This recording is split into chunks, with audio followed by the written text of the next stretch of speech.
Very good afternoon to you all, friends. I'm Sanjeev Singhal, Central Council Member and Chairman, Auditing and Assurance Standard Board and Sustainability Reporting Standard Board of the ICI. I, on my behalf and on behalf of my Vice Chairman, CA Vishal Doshi ji, welcome you to this clause by clause discussion on CARO 2020. This is the third program on CARO. Earlier, we have discussed large number of clauses in this program. And overall, this is the 44th program in this council year on the various auditing standard. It has been our endeavor to help our members grasp each and every auditing standard, because we believe that auditing standard and documentation acts as an insurance for a chartered accountant when he's acting as an auditor. And we are thankful to you that we have received an overwhelming response. So far, more than about 1 lakh members have joined these programs in aggregate. Today also already 2100 members are there. And today we are going to discuss some very important clauses in CARO relating to cost records, statutory dues, undisclosed transaction. Undisclosed transaction is a new addition to this year CARO. Money raised through IPO, FPO. Reporting on fraud. Again, there's a partial revision in this clause. Nidhi companies, non-banking financial or housing finance activities, cash losses. So this clause is finding its place back. Financial ratios, material uncertainty, very, very comprehensive clause, and is also based on the reporting in the Schedule 3. It basically requires you to see the next 12 months ahead and see if there's any material uncertainty.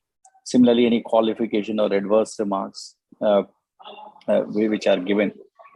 So with this, today we'll be completing the series on CARO, but we'll continue our programs on different topics. After this, we are going to start a series of the auditing aspect in each item of the financial statement. We'll be doing about 15-20 webinars on these aspects. And this year, we have also taken a path-breaking initiative for all the 14 lakh companies that are going into the statutory audit, plus also the partnership firm, etc. For their auditor, we have started an expert panel. So if you have any audit-related query, you can send it to us. We enrolled about 50 experts, and one of those experts will be reverting to you relating to the audit as an audit. You need to own it up.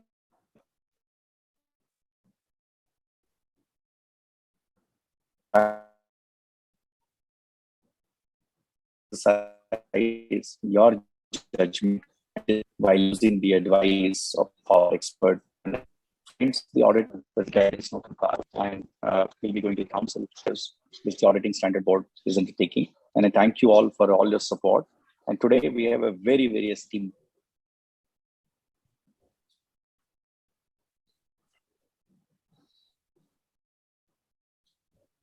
is known to all of you, and he has strictly advised me on his profile, so I'm honoring his words. He's one of our most beloved past president and is a very active contributor to the whole profession. And our two speakers, CA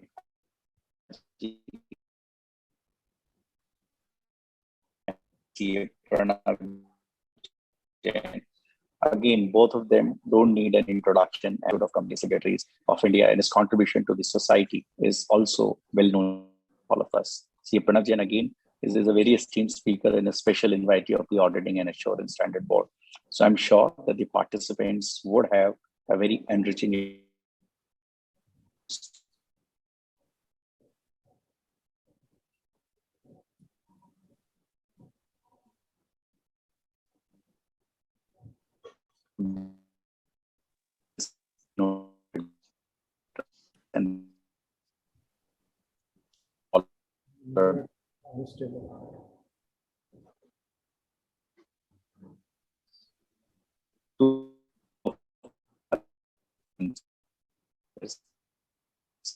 and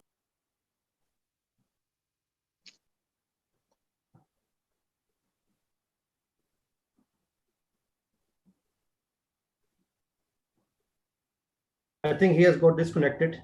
So let Mr. Chopra continue. Mr. Dila? Yes, sir. A very good afternoon to you, sir. I hope due to the connectivity issue, Chairman sir has logged out, and we are having with us Honorable Past President C. Amarjit Chopra ji. So we are fortunate enough that sir has given his kind consent for his keynote address today and for his words of wisdom. So may I request Honorable Past President sir C. Amarjit Chopra ji for his keynote address, please. Over to you, sir. Thank you, Anil. Thanks a lot. I think I have to thank Sanjeev ji and of course the AASB for the opportunity. And you said that you are lucky to have my time. I think I am lucky that I am able to spend some time. That's all I can say. A person at this particular age looks forward to some kind of opportunities which one can get to share some of one's experiences, some of thoughts with the various members. And I think this profession has given so much that one will like to take any opportunity to try to repay it back to the profession at large. So far as CARO 2020 is concerned, let me put it this way, that it is called 2020, very frankly, CARO 2020, and we all know what happened in T20 cricket, but it is not T20 cricket. It is more than a test match. If you really ask me, this particular CARO is more than a test match. It's more than a 5-day cricket rather than being T20. But there are major changes which have taken place in CARO 2020, and some of the other, I can say I've been very lucky, fortunate that I've been associated with any changes in the CARO in the past also. Earlier it was Mao CARO, then from Mao CARO it became CARO. When it became CARO from Mao CARO, then also I headed that particular committee. I had the privilege to head that particular committee. And I still remember that Anil Sharma ji was also there at that particular point of time with me.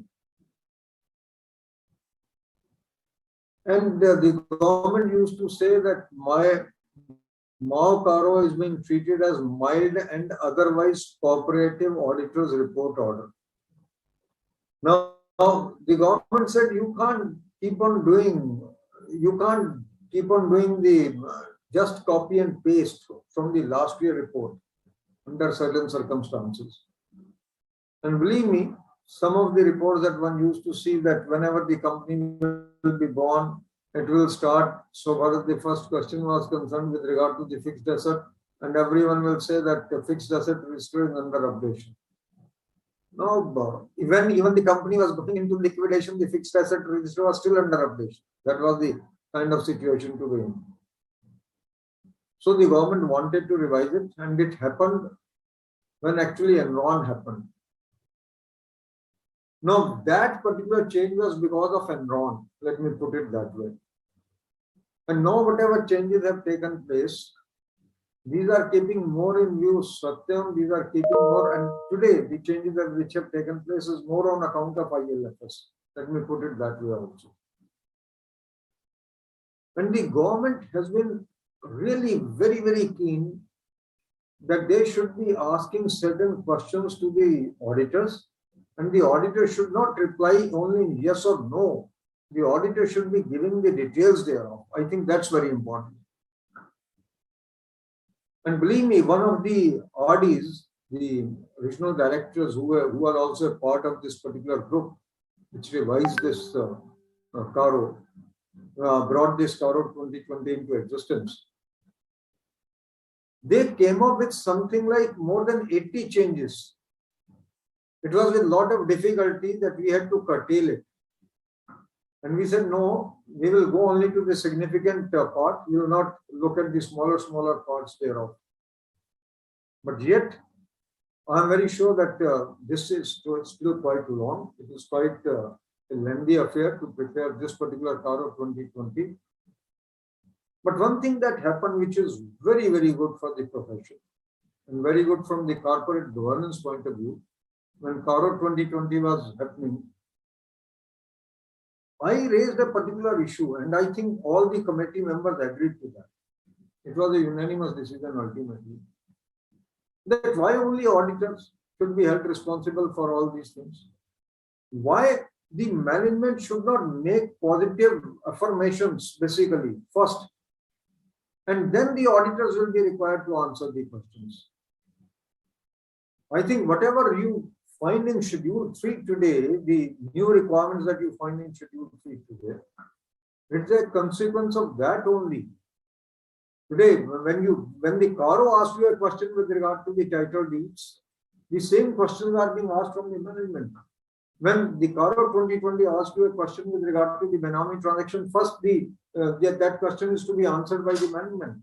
The management has to give 9 ratios basically, and then the auditor has to comment upon that particular ratio. First, the management has to comment upon the material uncertainties, if at all these are any, with regard to the payment of the current liabilities in the current year, and then the auditor has to comment upon that. So whatever has come in now, even with regard to the returns which are being filed with the banks, wherever the companies have actually availed the loans beyond 5 crores, working capital more than 5 crores, first the management has to say that those returns are as per books of accounts, and then only the auditor has to say whether he agrees that these are as per books of accounts or not. I think that is very, very significant. And now, because one argued it out before the government that if at all, who prepares the accounts? The preparation of the accounts is being done by the management. CFOs are responsible for it. Why they should not be answering that particular question first before the question is to be answered by the auditors? I think that has been the beauty of this particular report. And that is the most important part, that now Schedule 3 disclosure, some of the new disclosures which are there in the Schedule 3 are in line with whatever the CARO questions are going to be asked to the auditors. I think that's very, very relevant. And that is where the responsibility now first gets fixed with the management, the CFOs, and then it comes upon the auditor to comment upon. And I think this is a very, very positive step on the behalf of, on the part of the government also, that they agreed to these changes. And probably in the years to come, mark my words, there could be certain changes in the report of the company secretaries also. Because that is also one point that we raised. Why you should not include certain questions like the related party, which is the related party, who will be able to tell, not the chartered accountant. I think it is first for the company secretary to say whether someone is a related party or not, someone falls into the group company or not, whether these investments have been made prejudicial to the company's interest or not. I think there are certain questions which should be first answered by the company secretaries in their report also, and they should also affirm. And then only the chartered accountant should be required to answer those questions. So one has been very, very categorical in that particular book, that you ask certain questions from the management, you ask certain questions from the company secretaries, and then you ask certain questions to the auditors. And I think I'm very clear that if not today, it will happen tomorrow. If not tomorrow, day after, nothing less, nothing more than that. That there would be certain changes in the sectorial reports also for that particular matter. Now, in today's talk, with Pranabji being there, Anilji being there, both are fabulous speakers, I know. And of course, Pranabji ke saath to meri interaction bahut zyada nahi hai, but so far as Anilji is concerned, I have had so much of interaction that I feel that the time will be falling short. Basically, even today, when the seminar is going to get concluded, the kind of speakers that you have around there. You see, there are certain questions which will be discussed today, which are old ones. And there is not much of change in those questions. And probably the same answers which are there earlier, which have been given by the institute, by the various speakers, the same answers will continue to be there. Whether this is a question with regard to the cost records, or this is a question with regard to the statutory dues, or this is a question with regard to the companies, or with regard to the money raised to the IPO or FPO. I think these are all old questions. And even the question with regard to the frauds being reported or noticed, I think the answers will remain the same, whatever has been answered earlier. But few of the very significant questions which have been asked this time is, one is with regard to the undisclosed transactions. Now, what the government wanted was that during the raids, during the searches, during the surveys, I will read out the question first. You can say the question first, and then we'll go to the other part of it. Whether any transactions which are not recorded in the accounts have been disclosed or surrendered before the tax authorities as income during the year, the details of which such income tax assessment should be disclosed, whether such undisclosed income has been recorded in the accounts during the year. Now you just try to find out what the question says. Whether any transactions which are not recorded in the accounts have been disclosed or surrendered before the tax authorities as income. Now, if I have to raise an issue, let's suppose you have actually entered in the books of accounts something as cash deposit, as you can say deposits, or you have entered something as share application money. But you go before the income tax authorities and surrender it, and you say that these are unexplained cash credits, or the share application money cannot be actually identified with the person concerned from where it has come. Very frankly, the spirit of change was that it should also be answered. But the way the question has come in, you will say that we have already recorded that in the books of account. After all, the cash credit is already recorded in the books of account. And wherever it has been utilized, that is also recorded in the books of account. Why should I answer this question? Yes, I can say that this has been surrendered before the income tax authorities as an unexplained income. In how many cases so far it has been ever disclosed like that? Let's put a hand on heart and try to answer this question. But if you ask me, the spirit of the change was that it should also be answered. But when it has been worded differently. Suppose some income tax officer comes to your premises, or some GST officer comes to your premises, the survey is being conducted, search is being conducted, or otherwise, and you come to a conclusion that the stocks are there, or there is the cash which is available. No, they say that if the cash is available there, and you have surrendered it as income, how it has been recorded in the books of accounts? It should not be that simply you have paid tax. They say, please show it very, very clearly that where you have recorded it, whether you have increased your stocks and credited to the income, or whether you have said that the cash is there, you will debit cash and credit it to the income, or do whatever manner you want to do it. I think that is the important point, that if at all something has been unrecorded in the books of accounts, and the income tax officer or the GST officer or any other officer comes and really unearths it and you surrender it, I think the word is surrendered. That's very, very important. In that case, how it is being recorded, that's very important.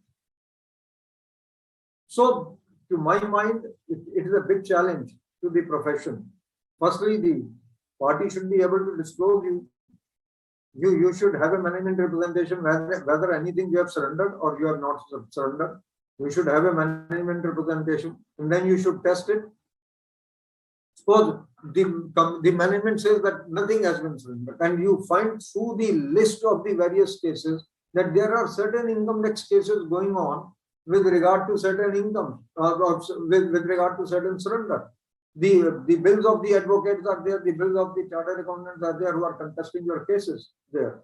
I think this is something which is going to be very, very important. And believe me, the government was very keen to bring in this particular clause, some or the other, that this clause should be there under all circumstances. Whereas we were trying to find out what is the justification. The government said nothing doing. What is your objection to this? We are only asking you that if at all there is any surrendered income or there is any surrendered amount, whether that has been properly recorded in the books of accounts or not. It could be your capital also, it could be anything for that particular matter. Now, I think that's going to be a real challenge. Now, suppose I have a rather different viewpoint also on certain matters. As I begin with, that spirit is different, wording is different. I will say that to be cautious, as a matter of abundant precaution, I will tell the auditors that if at all there are cases, where the cash credits have been surrendered before the income tax authorities, or share application money has been surrendered before the income tax authorities, or you can say the surrender has been made with regard to certain expenses having been booked, and you say, no, these are unsubstantiated expenses, come out with the disclosures. That's the way I look at it, at least. As a matter of abundant precaution, because tomorrow somebody should not be saying that why you didn't do this. So to me, this is a very important angle. So please have a look at it. Another question which is different compared to the earlier ones is with regard to the financial ratios, material uncertainty. As I said, the company will be coming up with some ratios. It could be current ratio, it could be debt equity ratio, it could be return on investment, it could be return on capital. Whatever ratios will be given to you. First, the management has to confirm, and management has to confirm something else also. Management has to confirm that the numerator and the denominator components, while calculating the ratio, remain the same as these were in the last year. As these were there in the last year. Because if you change the numerator component, or if you change the denominator component in the next year, it can undergo a tremendous change. Your entire ratio gets distorted. So you will have to comment upon that also. You will have to have a look at it, that what was included last year and what is being included this year in the numerator and denominator. But more importantly, I think one thing that you have to be very clear when you talk of ratios is that simply because a ratio is getting improved does not mean that the situation is becoming healthy. I will give you one example. Suppose the current ratio has gone up tremendously.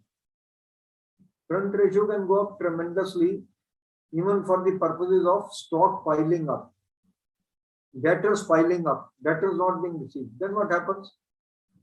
I think when the current ratio is going up because of the no sales, because of the inventory, or no recovery of the debtors for that matter, the current ratio is improving.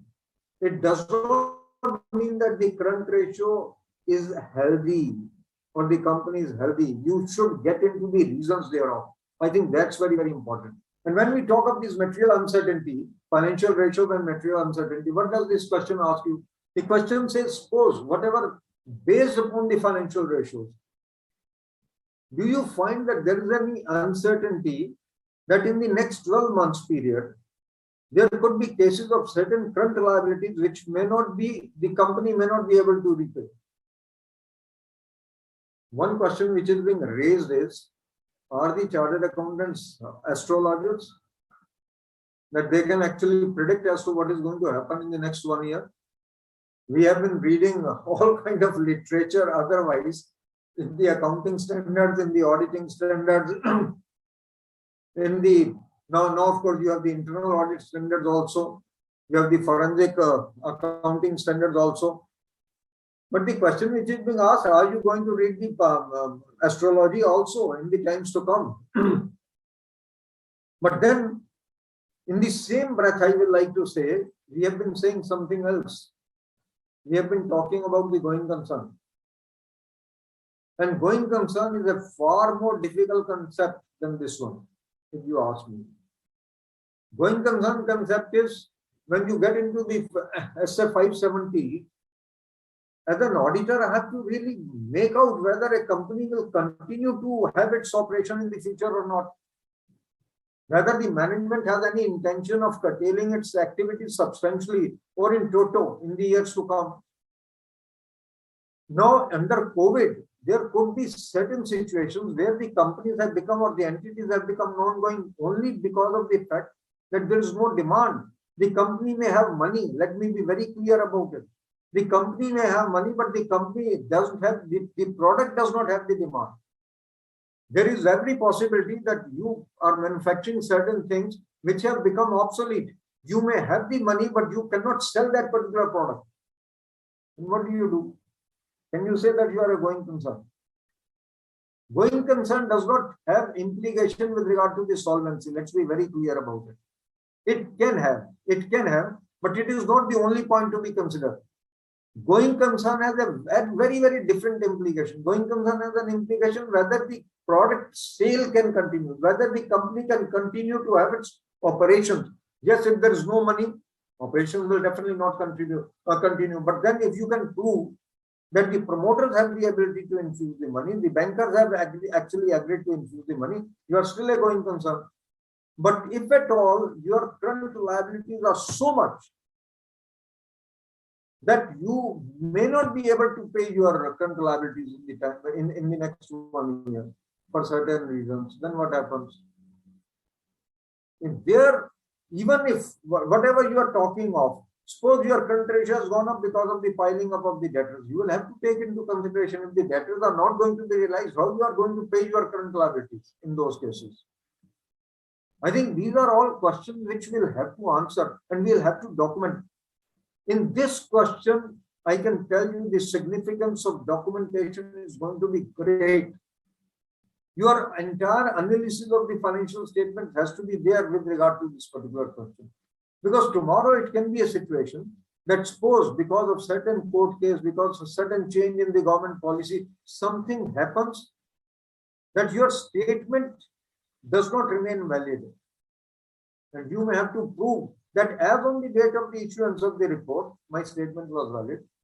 But subsequent to that, something has happened because of the change in the government policy or because of certain court order or because of certain other exigencies that the company is unable to meet its current liabilities.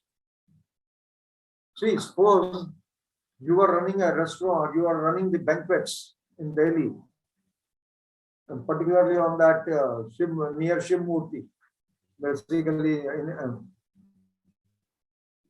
If the COVID was not to happen, you are in a position to repay anything. But if COVID happened and the lockdown happened, all banquets have been closed. I think the topmost banquet has been closed. That's also a matter of fact, without naming anyone. Now, if there are changed circumstances which can be proved, but as on the date of the issuance of the report, you should be very, very clear as to what is going to happen, whether you will be or you will not be. And if you say, yes, you will be able, then why you are able to say that? And tomorrow, if you are not able to repay that, then you should be able to justify your position as an auditor. I think that's very, very important. Another thing that one will like to say is that now it says that whatever business is being carried on, whether it has assumed the character of NBFC, etc., or not, or housing finance company, I think that's very important from the RBI angle today. Because there are companies which keep on investing and ultimately assume a character of NBFC for manufacturing or any other company. Their asset size as well as their income becomes more than 50%. Now, I think all those things you will have to examine, and then whatever formalities have to be complied with regard to the NBFCs, those formalities will have to be gone through. That's one thing. But more importantly, one thing that I will like to discuss before I really hand it over to the two speakers is with regard to the fraud reporting. I've been very, very particular about this because when this particular clause was brought in 2003, mark my words, we didn't bring it. The group did not bring this clause in CARO. After the report was submitted to the government brought this clause to CARO. And I still remember Mr. Chandak, the then president, visited MCA any number of times saying that you may issue another 5 clauses, but please delete this clause. Because this is one clause which is very difficult to be answered. Because it says whether any fraud noticed or reported by the management, by the management or on the management. Now we all know on the management we are able to report. By the management, how many of us can report? On the management, everybody can report. But by the management, how many of us will report? Bata India, I'm naming the company, one can go through. Bata India reported 14 frauds on the management in that year. First year, when this clause came in. Dr. Reddy Laboratories, I think, reported 6 or 7 frauds. One of the companies, not naming that, one of the companies said that a fraud has been committed on the management in the way that they were supplying vehicles to a dealer in Pune, and after 3 years it has been noticed that the dealer does not exist. So whether it was a fraud on management or by management, I don't have to comment upon. But it was reported as a fraud on management. Now, my question is, if the management could not notice for 3 years the vehicles were being supplied to a particular dealer, whether it was a fraud by management or on the management, I don't know. And I have very specific questions. Now, of course, that may not be very relevant from Delhi's perspective, but it is still relevant from certain other cities' perspective. Earlier, in areas like Wazirpur, etc., in Delhi, if you were not stealing power, you were not profitable, particularly in some of the steel units, it's a matter of fact. The more you stole the power, the more you were better off. Now, suppose an inspector comes one day and catches you, and you pay off the penalty, etc., etc. Was it not to be reported as a fraud? It has happened in any number of cases, mark my words. Take the case where the bank says only genuine trade bills have to be discounted. And you keep on getting discounted the accommodation bills. As an auditor, I know what is this turnover and what is this bill discounting. It is not that I am not aware of it. Now you may say that so far the bank has not suffered because none of the bills got dishonored. But is it not a fraud on the bank that these are not genuine trade bills and these are only accommodation bills? Are these getting reported? My question is only one. When we will start reporting frauds by management? A company has recently impaired 6,700 crore rupees of its loans, advances to its group companies in 1 quarter. Will the auditor not be obliged to look at what has happened? There is one company whose results were declared only yesterday. They have written off intangibles, etc., the trademarks, etc., to the extent of more than 2,000 crores in 1 quarter. Even last quarter, you were feeling that it is good enough. Last quarter, not even an iota mentioned by anyone. Do you think the value in use will go down from the brand, from the trademark in just 1 quarter? Intangibles under development being written off, several hundred crore rupees. Do you think that the last quarter should not have been a discussion on this? So whose fraud is it? These questions, if we don't start looking at now, I think we'll not be able to look at it tomorrow. This profession is getting lot many wake-up calls, mark my words.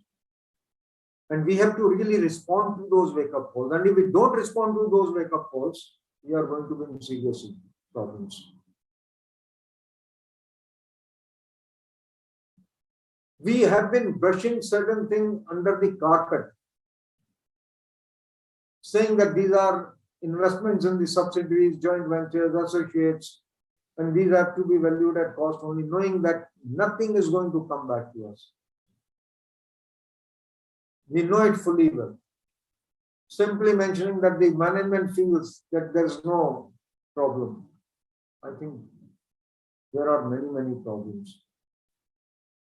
I will just give one more example before I really stop my discussion. Look at it, why the trade payables aging has been asked for. Why? What was the need of asking for the trade payable aging, and what is the implication thereof? We have all been giving the aging of the debtors, the trade receivables. Today, when you will be giving the trade payables aging, and you will say that the trade payable is aged about 3 years, and this amount runs into about 5 crores, you are not supposed to find out and get it confirmed from the party whether it is actually payable to you or not. And mark my words, I'm saying it, and I need to put it on record, that where our trade payables will be more than 3 years old or 2 years old, and where the amount is going to be significant, you are going to get definite notices or summons from your assessing officers. They are definitely going to get into whether those purchases or those bills were genuine or not genuine. Because if these bills were genuine, running into several crores, why these have not been paid over a period of 3 years? You have been paying all other bills, you have been paying all other purchases, but when there is an advertisement bill of 2 crore rupees or 3 crore rupees, and you are just keeping it under the carpet, you have not been paying it for a period of last 3 years. I'm not saying all the cases will be like that, but there could be certain cases where it could be proved that these are ingenuine bills. So wherever you are looking at the aging of the bills, you also have a possibility of the fraud in your mind, somewhere at the back of your mind. And this fraud is not committed on management, it is by management on the revenue. I think that's very, very important. So I thought I will bring it to your notice, because wherever trade payables are going to be outstanding for a long period, and these trade payables are for a substantial amount, you are bound to be asked a question tomorrow. Why you did not feel suspicious about this transaction? And if the department is able to catch hold of it, mind it, you are not going to be spared. So my humble submission is, forget about CARO. You are supposed to report it under 143.12. CARO is different. Even if you suspect certain thing as a fraud, you will have to report it under 143.12. So all these questions will have to be answered sooner or later. Qualifications or adverse remarks. Earlier in consolidated financial statements, there was nothing like qualification and adverse remark by the auditors. But now it has been very clearly said that where in consolidation you come across that the different auditors of the different entities which are being consolidated are giving some adverse qualification, adverse remarks. You will have to bring those on, provided you find it as a consolidating auditor as a material one. Earlier it was not there. This is one of the very significant changes which has taken place in CARO 2020 for that matter. So thank you very much, Anilji, and thank you very much, Pranavji, and thank you very much, Anil Dilal and participants. And thanks to, of course, Sanjeev Singhal for providing this opportunity. Thank you very much. Thank you, sir. Thank you, Chopra Saab. Thanks, sir. Thank you. Yes, Mr. Dilal. Anil? Anil? Okay, I think let me start. Mr. Pranav, can you start? So Mr. Pranav, Thank you so much, sir. Thank you so much, sir. Okay. Thank you so much, sir, for your words of wisdom. You are always available for all of us, and for your guidance is always needed, sir. And from the core of my heart, as well as on behalf of AASB of ICI, I extend my heartiest thanks for sparing your valuable time and acceding to our request on a very short notice, sir. Thank you. Okay, sir. Okay, Chopra Saab. Thanks a lot. Thank you so much, sir. Thank you, sir. Thank you so much, sir. Thank you so much, sir. If you permit, can we start our first technical session, sir? Yeah, please. Yes, sir. So moving on the first technical session for today's VCM, we are having with us our first eminent speaker, C. Anil Gupta ji. He is going to cover 5 clauses relating to our today's this, that is relating to, first one is the cost records, then statutory dues, undisclosed transactions, money raised through the IPO and FPO, and fraud reporting. So without wasting much more time, I request our learned speaker, our own member, very senior member, to please deliberate and guide all of us on this CARO 2020 various 5 clauses. Sir. Over to Anil, sir, please. Thank you, Mr. Dilal. Thanks a lot. I'm so honored to be part of the seminar. CS Sanjeev Kumar Singhal ji in absentia, and Amarjit Chopra Sahab in absentia. Then my dear fellow speaker, Mr. Pranav Jain ji, and all the participants, dear friends. See, a very intricate and full of experience introduction was given by past President Mr. Amarjit Chopra. He pointed out towards the various requirements of the CARO, and especially what's the spirit behind bringing the new clauses. So I will be covering 5 clauses, as just explained by Mr. D, as was deliberated by Mr. D. Lal. So let me start with my presentation. The first clause itself is with respect to the maintenance of the cost records. You see, the cost records, there are few issues which we have to keep in mind. And those issues are 3 basic words we must remember while reporting on this particular clause. Let me first read the question that has been asked by the MCA. First question is whether maintenance of cost records has been specified by the central government under section 148 of the Companies Act, and whether such accounts and records have been so made and maintained. Now, 3 basic questions have been asked. First of all, whether cost records has been specified or not. We know by our knowledge and experience that cost records, each and every unit has not to be maintained. There are cost records under which they have laid down the various guidelines where the cost records have to be maintained. So the first question we need to answer whenever we are conducting an audit is whether cost records have been specified by the central government or not. Now, 2 more words which are of most important issues with respect to this particular clause are the word made and word maintained. So I will come to the word made and maintained later on. First, let me deliberate on the word specified. You see 148 section is there, and the company's cost records and audit rules 2014 are there. What they lay down? They lay down that which are the cases where cost records are mandatory. So 3 words you have to remember while judging whether cost records are mandatory or not. First term is regulated companies. Second term is unregulated companies. And the third term, of course, is the production of goods and providing services. Now, what is regulated and what is unregulated? That has been very clearly defined in the cost records itself, the cost record and audit rules itself. Basically, regulated is a regulated sector and unregulated sector. And in the regulated sector, they have given certain industries to which these cost records are applicable.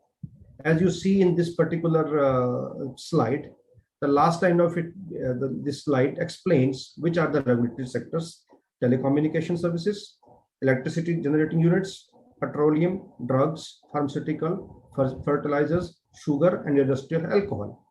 If these are the units you are auditing, then of course this fall under the regulated sector and the cost records will be applicable to them. Now, what are the unregulated? Unregulated, there are 33 segments. I have not listed all of them here. It was not possible to deliberate on these all the 33 segments. But as of course, cost record and audit rules 2014 provide this 33 list very well. Some of the I have just given as an example: arms and ammunition production units, textile production units, cement production units, iron and steel, plastic and polymers.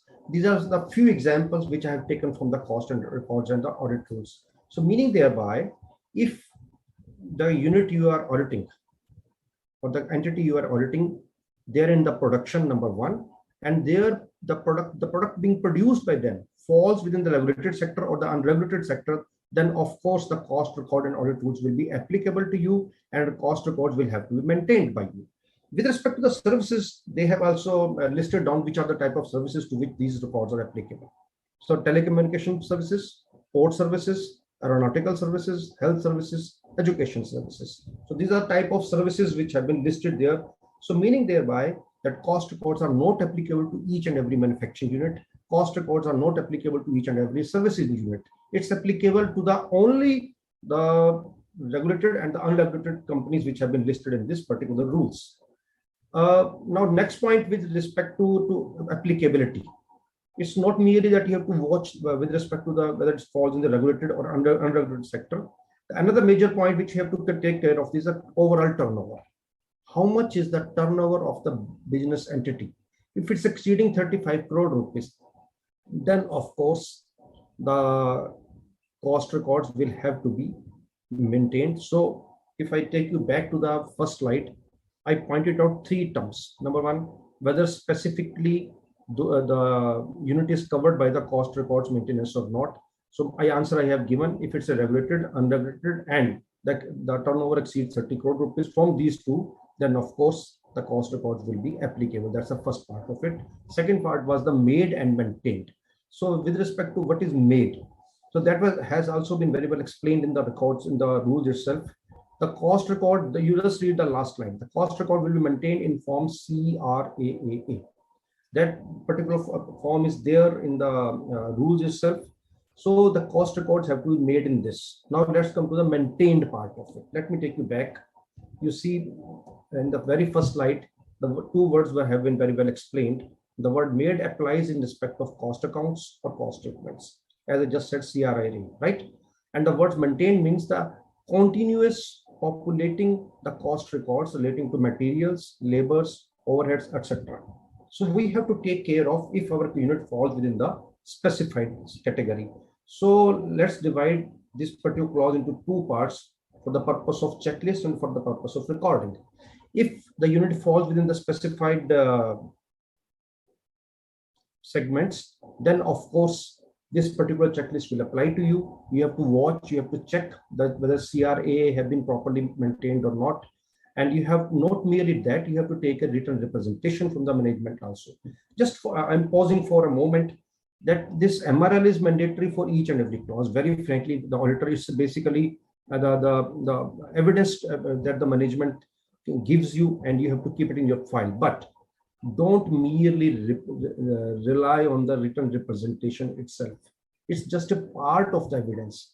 If management says this is applicable, you must have a testing evidence with you, which must be backed up with the MRL. So mere MRL is not sufficient. Evidence has to be there. Why management is saying so? Why management is giving a certificate? What is the corresponding evidence that the management has provided for the backup for this MRL, right? And then cost report, cost audit report. This is also very important. So first is if it's applicable, then you see to it whether records have been properly maintained in CRAAA. Thirdly, whether they have been properly maintained. And fourth is whether cost audit has been conducted or not. If cost audit has been conducted, then the cost audit report needs to be there. Then comes the reporting part of it. Reporting part, if there's no default, not at all, then you have to simply mention this is just an example. It's not that you have to report in this manner. You can change the language. We have broadly reviewed the cost record maintained by the company pursuant to the rules made by the central government for the maintenance of cost record under Section 140 of the Act, and are of the opinion that prima facie the prescribed accounts and records have been so made and maintained. So this is what you have looked into, you have verified the various questions asked, and you are answering it if there is no default. If there is a default, then of course you have to mention the default. Where the auditor finds that the costs have not been maintained or not been maintained properly, then how will the reporting will be? The last paragraph lists it out. We have broadly reviewed the cost records maintained by the company pursuant to the rules made by the central government for the maintenance of cost record under Section 140 of the Act, and are of the opinion that prima facie the prescribed accounts and records have not been made and maintained. So this is how you will report in the CARO. And just a hint I am giving you that if it is so, then you must get it written in the notes to accounts also by the management. If the management admits, then it makes the things easier for us. If the management doesn't admit, then of course we will have to write in the main report also. That will be taken care of whenever we will discussing the main report part, whether you will show it in the EOM or you will show it in the as a qualified report or as an adverse report as disclaimer. That depends on the facts. So my request is that with respect to the cost records, just see whether specified, regulated, unregulated, and the turnover part of 35 CR, and whether the properly it has been maintained or not. And if not, then write it in your CARO, report it there, and get it written in the notes to accounts also. Sure. No, now it's moving. But I'm sharing it. I see the message I'm receiving is you are screen sharing. Sir, I think you just stop sharing and reshare again, sir. Okay. Sure.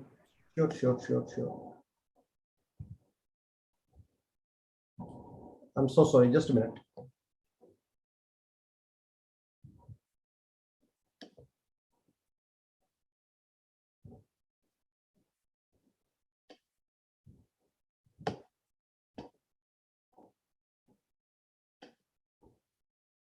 I think dealing conversion. Yeah.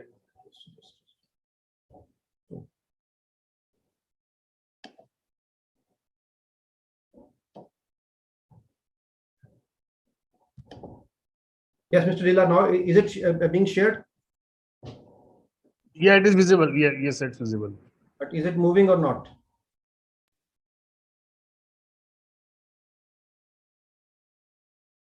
Yeah, it's moving. Is it on the statutory dues now? Yeah. Okay, thank you. So nice of you for pointing it out. So next, let's go to the next clause which deals with the statutory dues. I am just reading the clause for you. Then let's decipher it.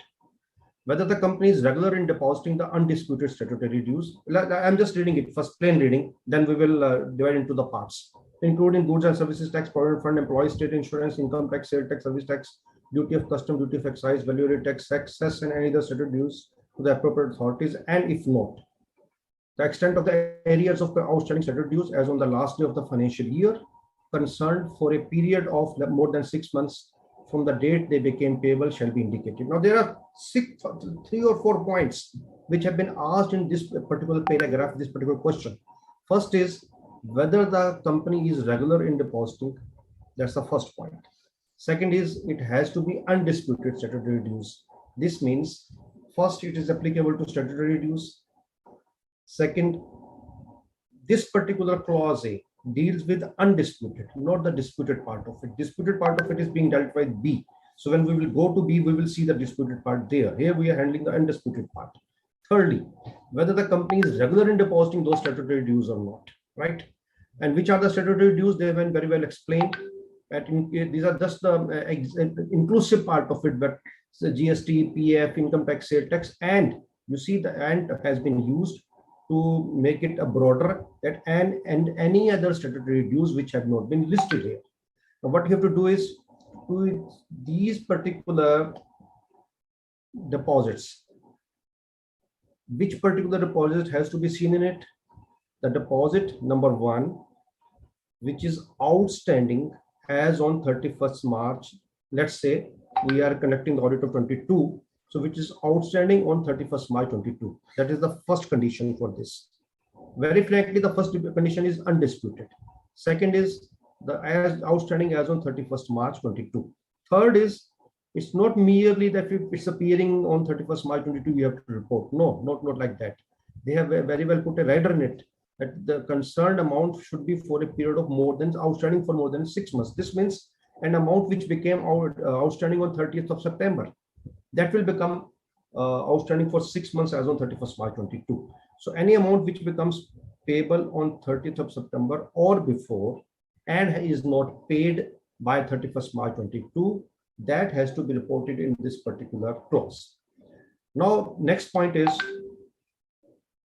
statutory.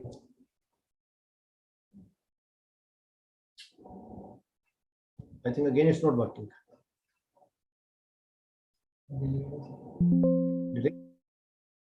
Moving now. Okay, fine.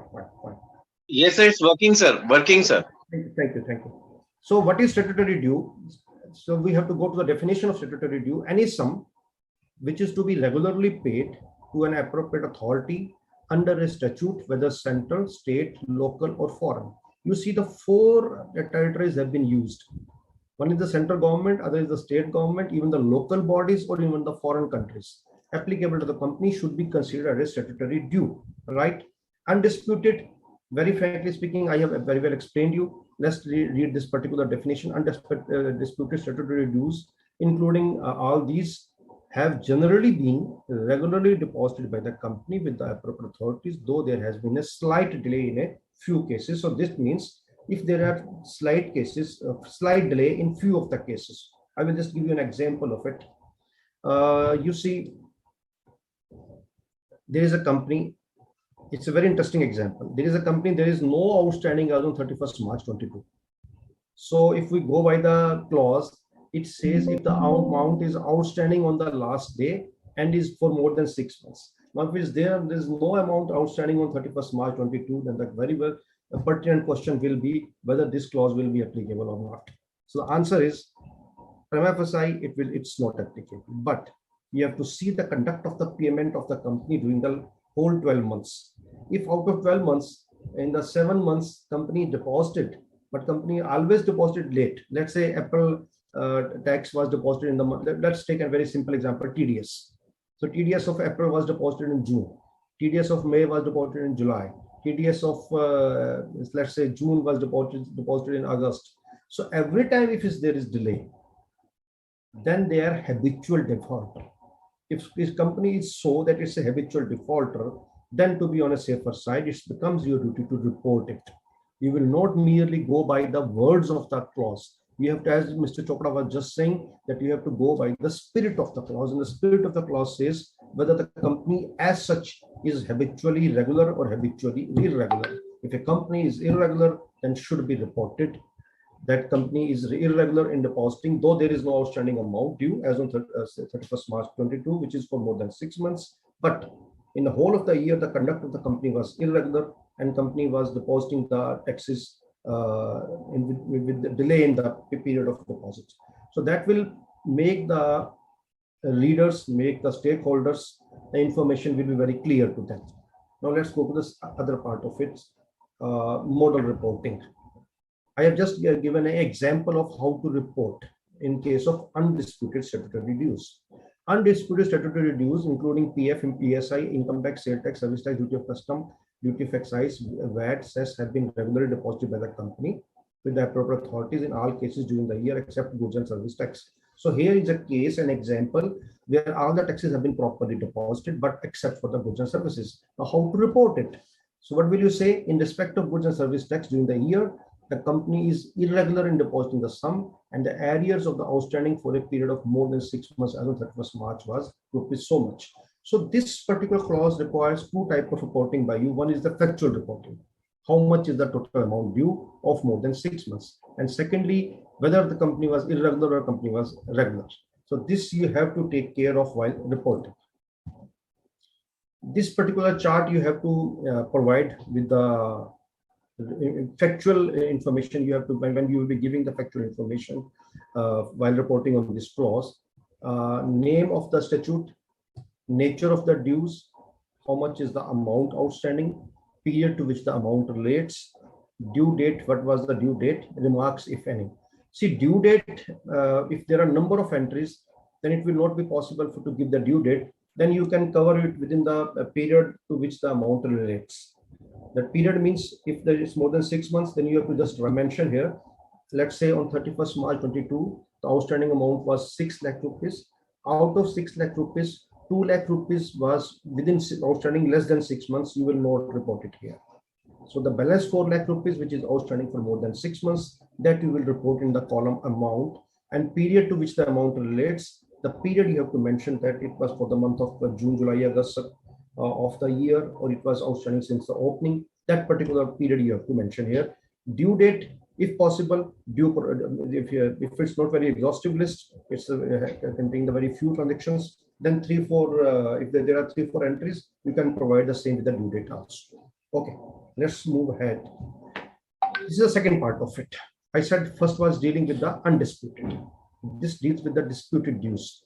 Where statutory dues referred to in subclass A have not been deposited on account of any dispute. We will just see to it what exactly the dispute means. When the amounts involved and the forum where dispute is pending shall be mentioned.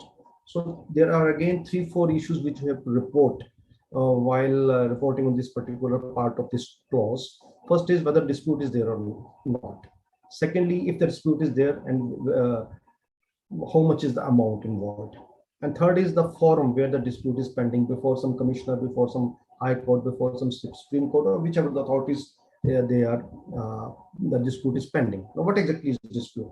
Let me read it, the meaning of the dispute. Statutory dues to the authorities that have not been deposited on account of any dispute, the amount involved, and the forum where dispute is pending. The meaning thereby, suppose a demand has been raised by a department.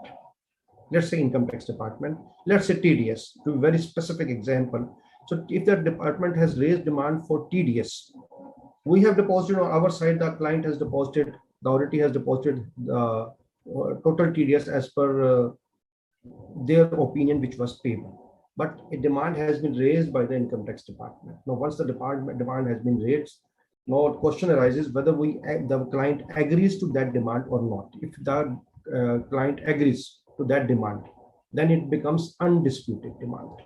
Then it will not be covered here. It will be covered in the part A of it.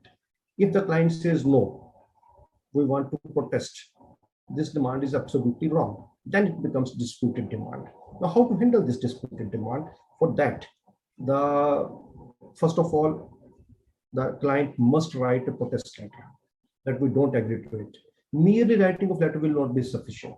That the client will have to, in that particular letter, the client will have to give the reasons why they are disputing the demand, why they are not in agreement with the department. They will have to put their arguments. They will have to give the particular section which is not applicable to them, or the particular, if it's a case of TDS, then the TDS rate, there can be difference of opinion on the TDS rate also. Then maybe they have to give that some case laws also. So how well representation they have made to the department while making a protest. See, I have used a line in bold, but it says, a mere representation to the concerned department shall not be treated as a dispute. This is a very important line. A demand has been raised by the department. The client says, no, we are not going to pay, we want to contest it. If the client wants to contest it and they have written a mere simple representation to the department, that won't be considered as a dispute. As I just explained, dispute arises when you provide the backup of the legal issues that are in favor of you, the section under which the demand has been raised by the department. You have to contest that section. Why are you saying it's not applicable to you? If all those facts are there in the representation, then of course it will be called disputed. If it's a plain representation, then it will not be called disputed. Why we need to distinguish between disputed and undisputed is from 2 points of view. One is with respect to the CARO reporting under this clause. Second is more important. Why? If it's undisputed, then has to be shown as payable in the balance sheet, in the current liabilities. If it is disputed, then has to be shown in the contingent liabilities. So it depends on the nature of the transaction, whether it's undisputed, disputed. So this all has to be taken care of while answering this particular the question raised under this particular clause. Rest, these two we have covered. Now, how you report the disputed dues is absolutely on the same lines. Name of the statute, nature of the dues, amount, period to which the amount relates, forum where dispute is pending. So this particular column, forum where dispute pending, is very important, because whenever you dispute an amount, you protest in before a higher authority. So which higher authority you have disputed, you have put your contest or put your protest. So that forum has to be mentioned here. It's a very intelligent chart, a table which has been given with the CARO reporting. You see, it exonerates you. It makes your duty complete, that you have mentioned all the facts with respect to the dispute in this particular chart. So this chart must be filled while reporting on this disputed dues. Now the checklist, again, same, the MRL. You see, with respect to the, I'm just deviating for a moment from this particular clause. In the MRL, we obtain the various cases filed by the company against the third persons and the various cases that have been filed on the company. These are the particular representation we take. In this representation, we take the representation with respect to the statutory authorities also, not merely third parties, not merely customers, suppliers, contractors. We take the representation. We take the representation with respect to the departments also. So the how will you come to know as an auditor whether a demand has been raised or not? So there are two mechanisms. There can be n number of ways. Just I'm giving you two instances. First is this MRL, it helps a lot. And when the management says that there are certain amounts which are due, but we have disputed, right? So then you have to check with the management whether they have put the same particular fact in the notes to accounts or not. As Mr. Chopra was saying, that make the management facts speaking in the notes to accounts. Notes to accounts are escape route for you. It helps you a lot. So whatever you want to report, first of all, the management must admit. If there is difference of opinion, then the things change in the main report. If the your facts and the facts of the management are same, then it makes the reporting smooth, right?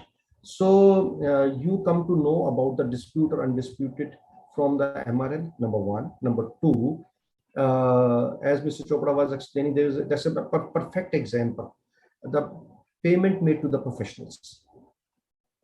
If you go through the bills of the professionals, you will come to know why the payment has been made to the professionals. Of course, one thing is there which applies to each and every case and every transaction, and that is materiality. Materiality you cannot forget, but if it's a material sum, then of course this will help you a lot. Let me give you a very interesting example with respect to the professional fees. Recently, I was conducting an audit, and there was a professional fees of 75 rupees. So I asked my staff why this amount has been paid. So they said that it's because the capital has been obtained from the market. So I said, but the capital has been obtained by the directors. They have sold their shares through some venture capital. So once they have sold their shares through some venture capitalists, right? Some private agencies. So the shares have been sold by the directors, by the shareholders themselves. Then how the fees relating to that particular sale by a shareholder can be put in the accounts. So they agreed to it. So how we reached at this particular conclusion, when we were vetting the profit and loss account, we saw this professional fees. Last year, the professional fees was 5 lakh rupees. This year, the professional fees was 75 lakh rupees. So that was a red flag that was raised. So then we reached to the conclusion and went to the papers. So while conducting the scrutiny of the accounts or scrutiny of the books, or while having a comparative analysis of the profit and loss account, the balance sheet, and lastly, the ratio analysis, all these will give you various type of red flags. So you have to take care of those red flags, right? Second point, auditor must verify the facts given in MRL with authorities. You see, there are 2-3 websites. I have just given you as an instance. Traces for TDS, must visit it to see whether demand is there, whether disputes are standing there or not. You use the user login ID. Then a Government of India income tax site, then the GST site. Then all these sites can be visited by you to cross-verify whether any amounts are outstanding there or not. Similarly, when we conduct the GST reconciliations, so the amount those are appearing as payable or amount which is appearing as input tax on the asset side, whether that matches with the GST site or not. All these will give you various type of hints, and you will be able to report them in a better manner. Third point, In case where there are no arrears on the balance sheet date, but the company has been irregular, this I have covered very well. I explained you by way of example that in the April has been deposited late, in the June, May has been deposited late. It's a habitual offender, then you must report it. And the question which comes is whether penalty or interest levied under respective law is included under the amount payable or not. Whether that, see, there is no tax demand, only penalty or interest is there. So there are two issues. Let's divide into two parts. The first part is if it has been, if the company has just received a show cause notice that why not the penalty be raised on you, penalty be levied to you, right? Then it's not a penalty. It's just a contingent liability. A notice has been received. But if the penalties has been levied, you have not protested it, then penalty becomes a statutory due. Similarly, with respect to the interest also. So interest and penalties are also statutory dues, provided it has crystallized, we have accepted it, and we have not disputed it. So very frankly speaking, this particular clause is very important, and you have to take care of while reporting on it. Let's come to the next point. Undisclosed income. The passing reference was made by Mr. Chopra for this particular clause.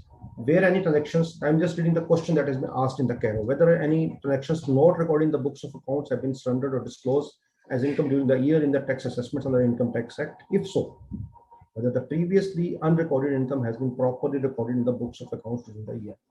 There are 2-3 issues with respect to this particular clause. You have to read it very carefully.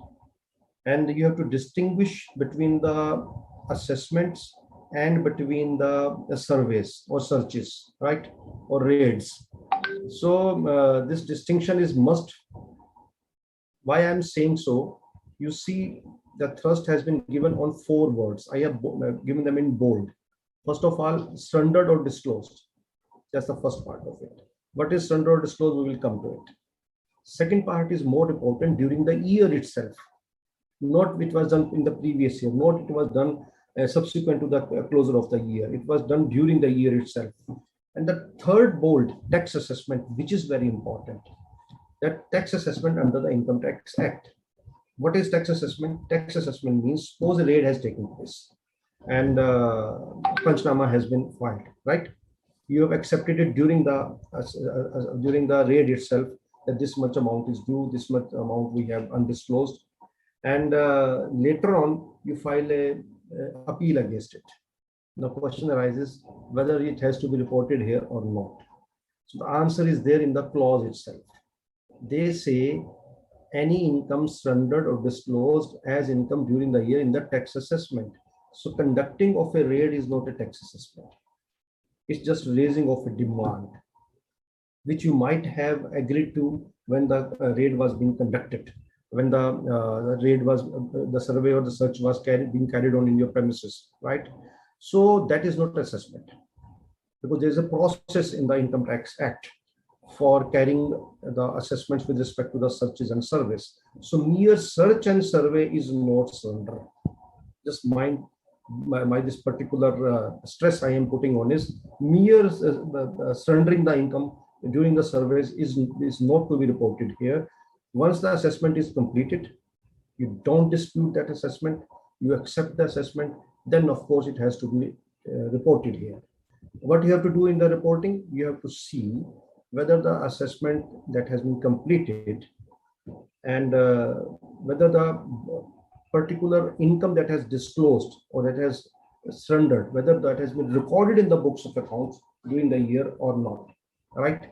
So all this has to be taken care of simultaneously. There can be n number of examples. Suppose the raid takes place 2 years back. Assessment is completed during the year. If the assessment is completed during the year, then you have to take care of that, the recording of the particular undisclosed income during the year itself in which the assessment was completed. So our case comes in when the assessment is completed during the year which we are reporting. So if the assessment is completed from 1st April 21 to 31st March 22, and it is with respect to surrendered income or undisclosed income, then or disclosed income, then of course you have to report that particular clause here. Now let me read what I just explained. Meaning of surrendered or disclosed income. The company must have voluntarily admitted to the addition of such income which can be demonstrated on the basis of the returns filed by the company. You see, this particular clause is very important, basis of the returns filed by the company. Because admission, how will you come to know whether the client has admitted or not? So once the client has accepted the undisclosed income, right? And yes, it was accepted, that is undisclosed, and then they disclose it, and that disclose it by way of filing the returns. This means they are admittingly, they are agreeing to that with the help of the returns. Then of course it will become a standard or disclosed income. That's a particular evidence you are having with you that the income has disclosed or standard. So you have to see whether the corresponding returns have been filed or not with respect to the standard income.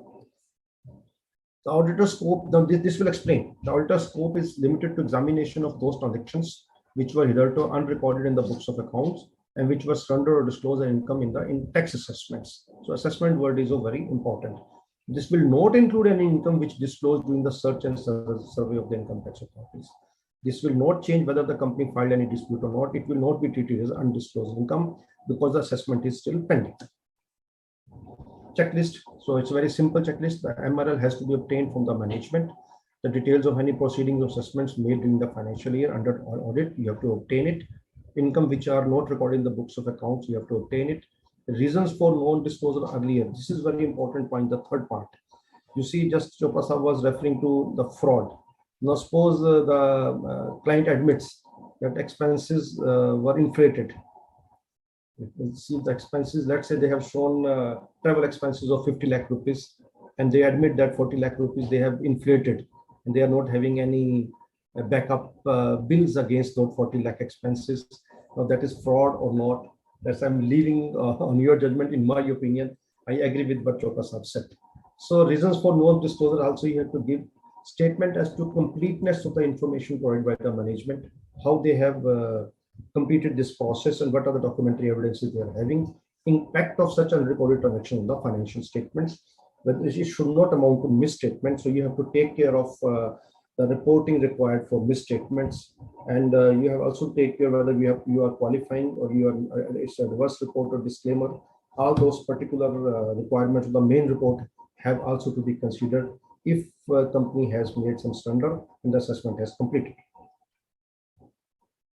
Auditor should obtain a copy of the statements made in the course of search. Of course, that will help you a lot in understanding what how the proceedings were took place during the survey. Model reporting. During the year, income tax department has assessed. You see the term word assessed has been used.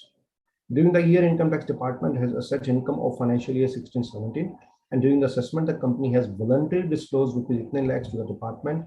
The company recorded the same income during the year under the head prior period. So very interesting. There are 3 or 4 parts which has been covered while making this particular giving answer to this particular clause. One is that assessment has been completed. Assessment was voluntary.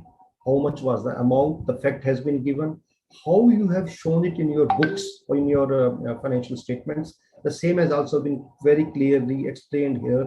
It has been stored under the prior period items. So you have to take care of all these 3 or 4 facts while making report on this clause. Let's go to the next clause that deals with IPO, FPO, private placement, preferential allotments. You see, first of all, let's try to understand what these 4 words mean. IPO, FPO means the initial public offer that the listed companies, they when go to the public to subscribe to their shares. So that is particularly called IPO, and the SEBI norms have to be followed. That's the first part of it. So that means IPO, FPO applicable to the listed companies, not to unlisted companies. Now I'll come to the second part, which is unlisted. Unlisted, whether limited or private limited, the private placement and preferential allotments. These 2 terms, as defined under section 62 and 42 of the Companies Act, you have to take care of those 2 sections. So you have to divide into 2 parts while reporting on this clause. What it says, whether money is raised by way of initial public offer or further public offer during the year were applied for the purposes for which they are raised. If not, The details together with delays or default and subsequent rectification, if any, may be applicable, be reported. Now you see, they are not asking you to verify whether they have complied with the public offer documents, public offer provisions, SEBI norms. No, there's no question like this. It's a very simple question they have asked. Whether money raised were applied for the purposes for which those were raised. That's all. You have to just give the application. You have to just to check the application part of it.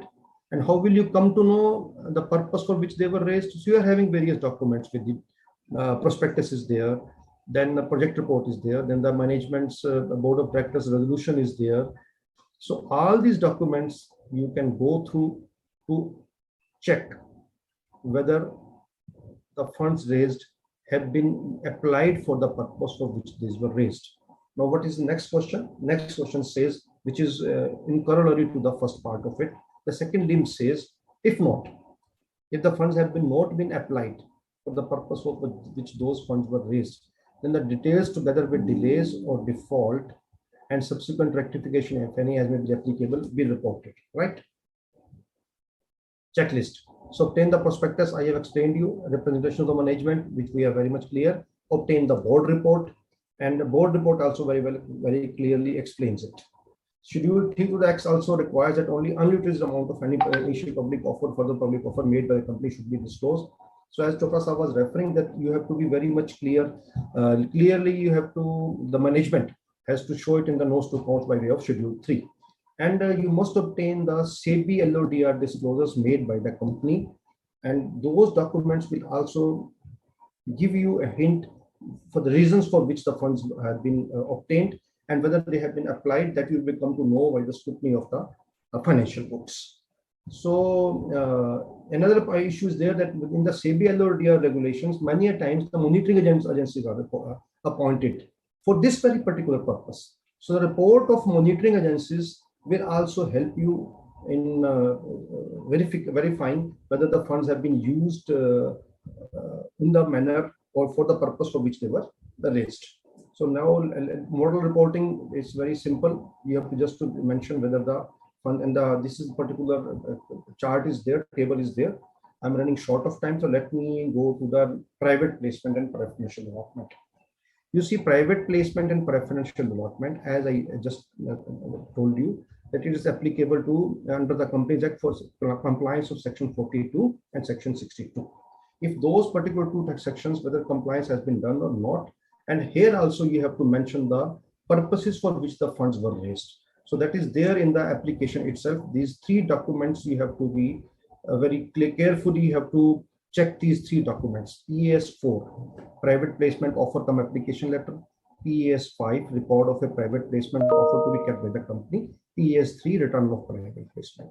These three documents you must keep in your audit evidence file, and it will help you in verifying all the two questions that have been asked, whether 42 and 62 have been duly complied or not. These three will answer you. Secondly, the purpose for which it has been raised. The purpose you will come to know through these three documents, and how that purpose has been has applied, that you will come to know from the financial box.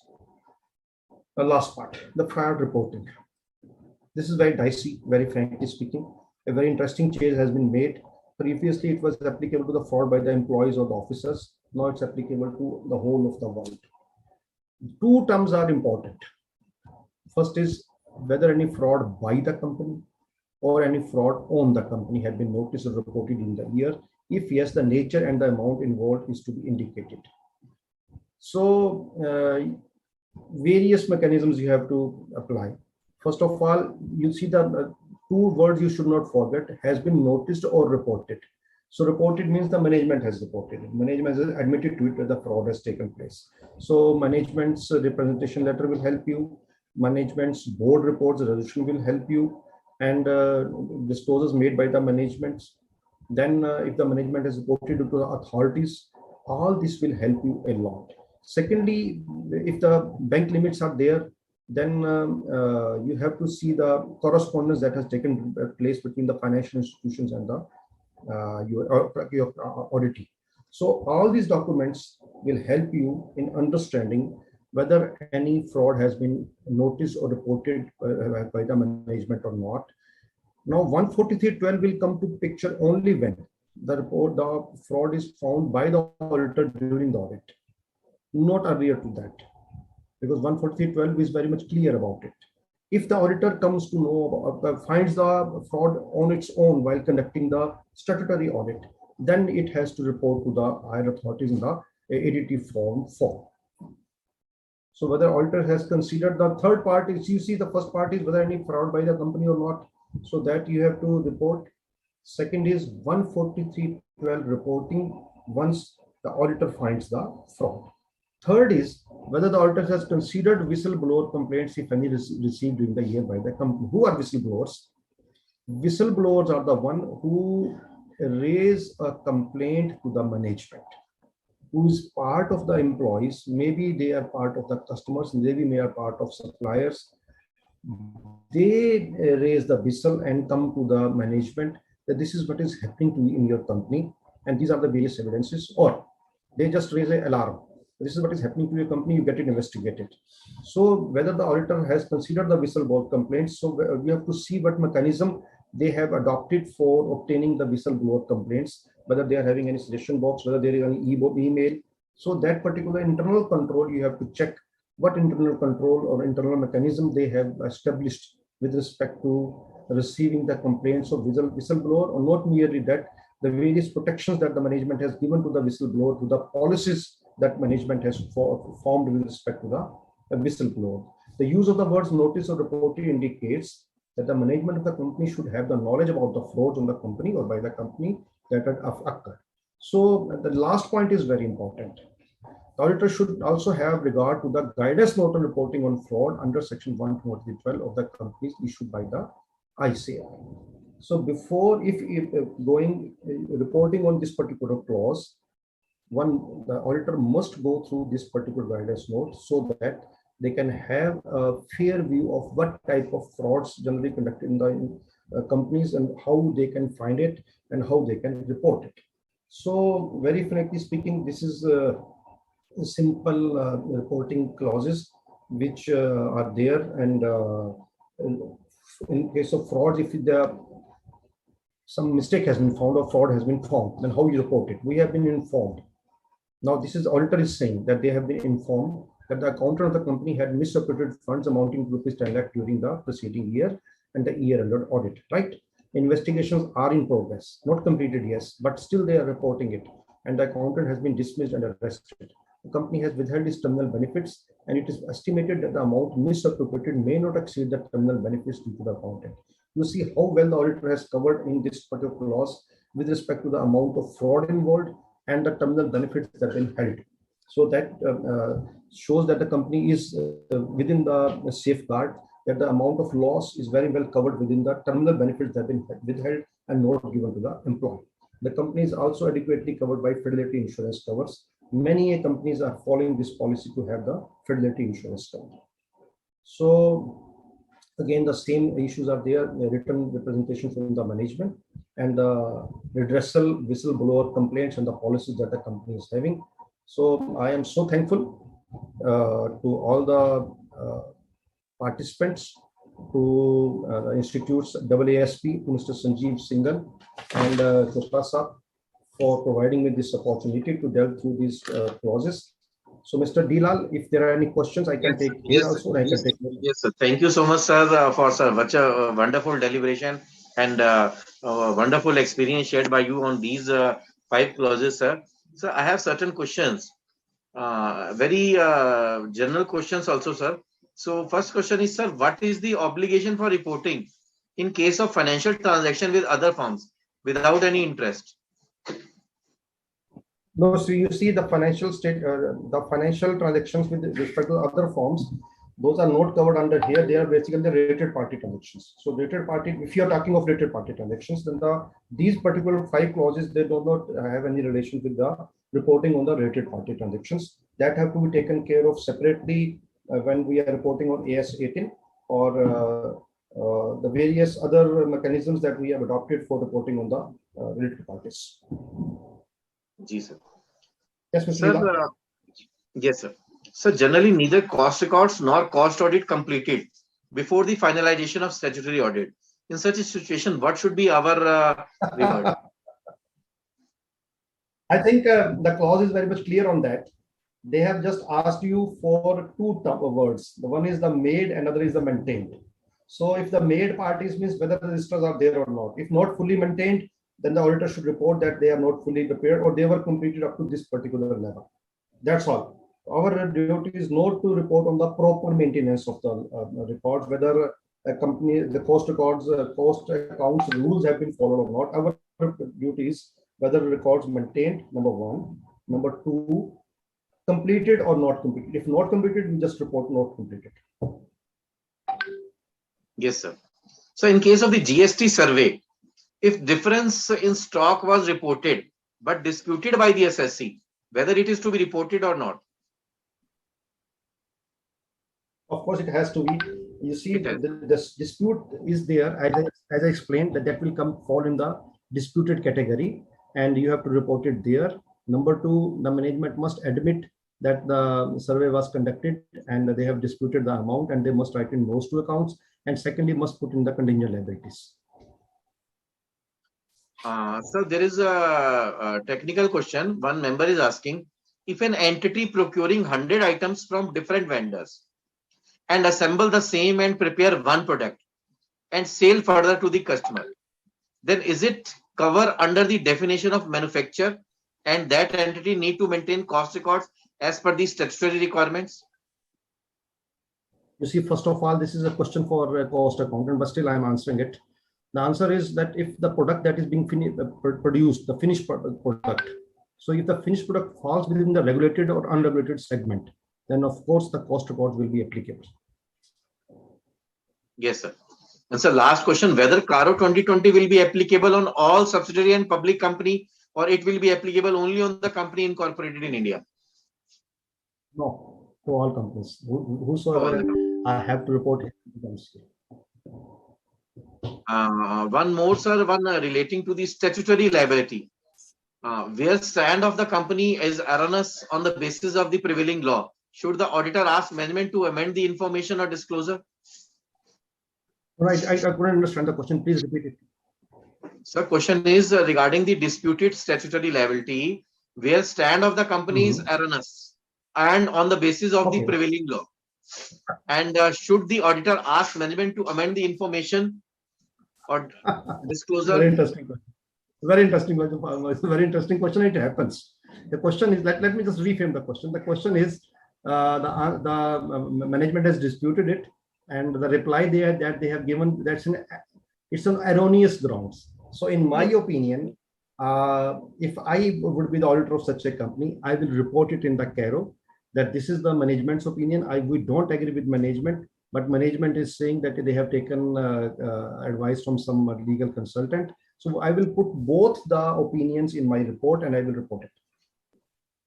Yes. And I will put in the notes to account. I will ask them to put in the notes to accounts. And secondly, to be on safer side, I will put in the EOM also. Yes.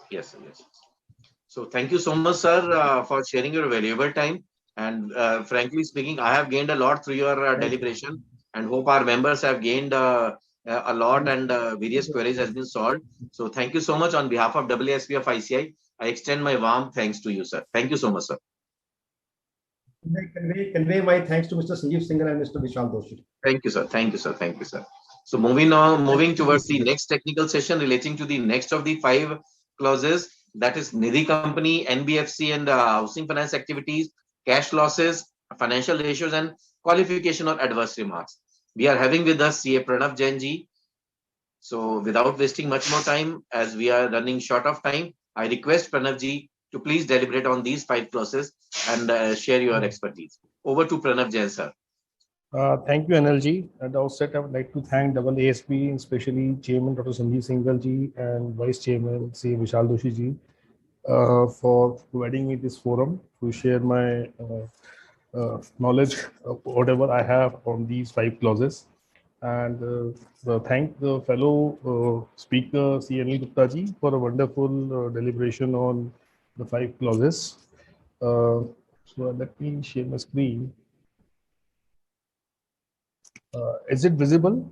Yes, sir. Yes, sir. Perfect, sir. Right. Okay. So basically, I will be covering the 5 clauses of CARO 2020, which will be clause 12, which relates to Nidhi companies, clause 16, which relates to non-banking financial companies and companies engaged in housing finance activities, clause 17, which is regarding incurrence of cash losses, clause 19, reporting on material uncertainty on the basis of financial ratios and other information, and clause 21, qualification or adverse remarks in CARO reports of component companies. So basically, if you see clause 12 and clause 16 have been introduced with enhanced reporting requirements, primarily because public money is involved and probably the government wants the auditor to highlight cases of non-compliance with various provisions applicable to these companies. Clause 17 and 19 relate more to liquidity and solvency position of a company to bring better clarity to various stakeholders, including lenders, about the liquidity position of the corporates. And clause 21 is to put in place at one place, all the adverse or qualification remarks in CARO reports of component companies. So we'll look at these clauses in detail in the next few slides.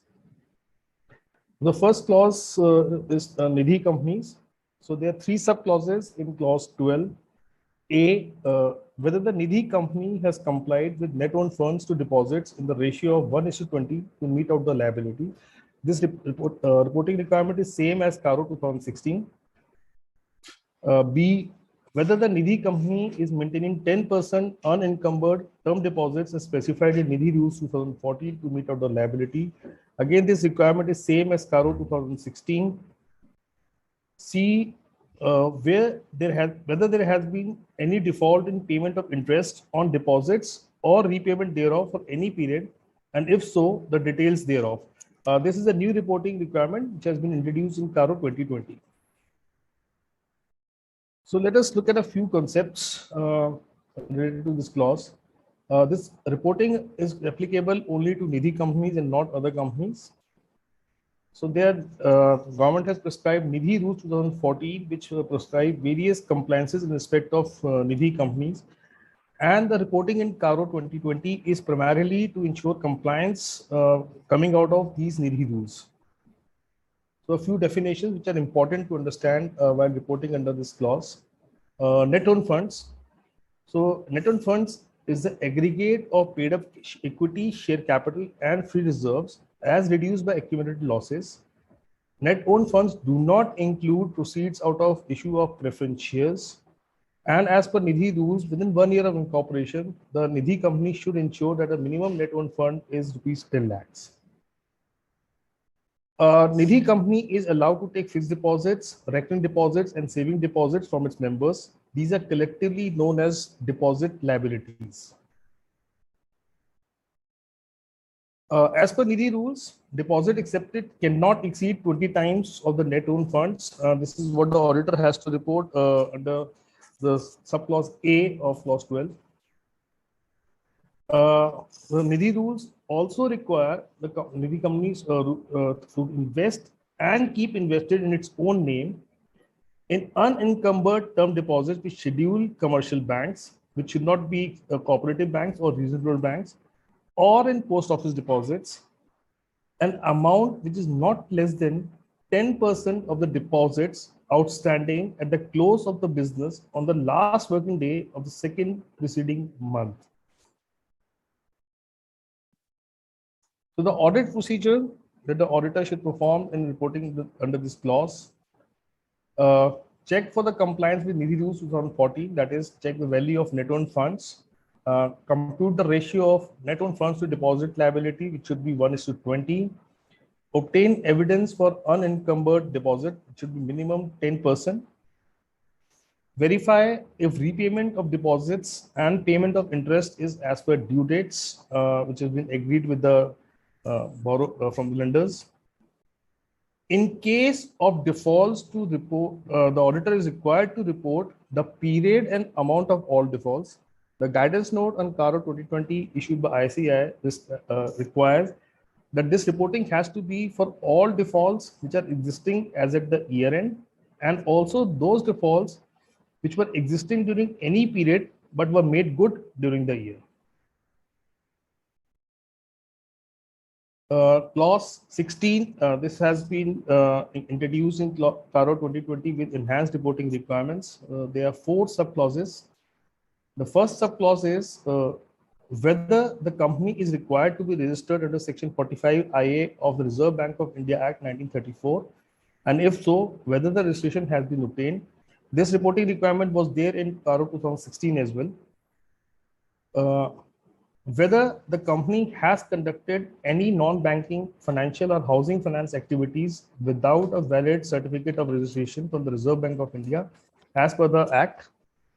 This is the new reporting requirement which has been introduced in CARO 2020. Clause C, whether the company is a core investment company as defined under regulation by the Reserve Bank of India, and if so, whether it continues to fulfill the criteria for CIC, and in the case of a company which is an exempted or unregistered CIC, whether it continues to fulfill such criteria. This is again a new reporting requirement under CARO 2020, which was not there earlier. Whether the group has more than one CIC as part of the group. If yes, indicate the number of CICs which are part of the group. This again is a new reporting requirement under CARO 2020. For the purpose of reporting under this clause, let us look at a few important definitions that are relevant. The first definition is what are non-banking financial companies. This has been defined in Section 45 IF of RBI Act. So these are companies incorporated in the Companies Act, carries on the business of a financial institution as defined in Section 45 IC of RBI Act, or carries on principal business of receiving deposits or lending in any other manner. A very important concept is the principal business is a financial activity. This is commonly referred as 50-50 test. Now this 50-50 test means that a company's financial assets constitute more than 50% of the total assets, and it's very important to note that it's an and condition, not or condition. Income from financial assets constitute more than 50% of gross income. If both the conditions are met, the 50-50 test is said to be passed, and such companies are required to be registered as NBFC, and this will impact the reporting under subclause A. Housing finance companies. So housing finance companies are the companies incorporated under the Companies Act, is an NBFC whose financial assets in the business of providing finance for housing constitute at least 60% of its total assets as netted off by intangible assets. Out of the total assets netted off by intangible assets, not less than 50% should be by way of housing financing for individuals. Next, we look at the definition of core investment company. This is also a very important definition because subclause C and D are related to core investment companies. So core investment companies are the NBFC companies which carries on the business of acquisition of shares and securities and satisfies following condition as on the date of the last audited balance sheet. Important to note, last audited balance sheet date.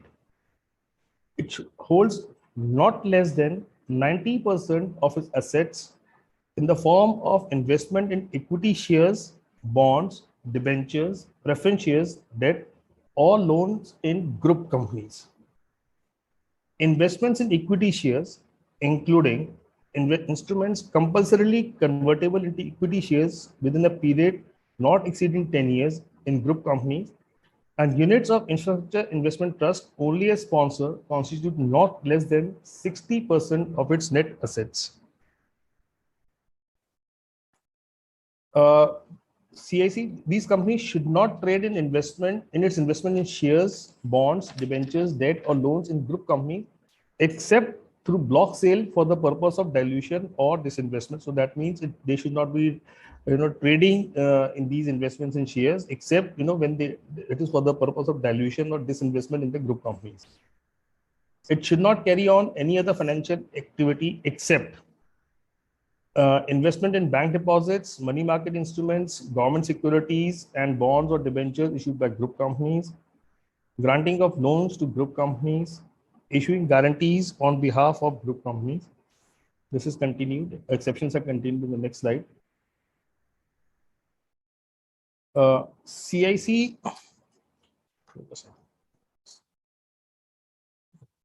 Okay. So CIC with total assets of not less than 100 crores, either individually or in aggregate, along with other CIC in the group, and which raises or holds public funds, are systematically important core investment company. Such companies are required to apply to RBI for certificate of registration.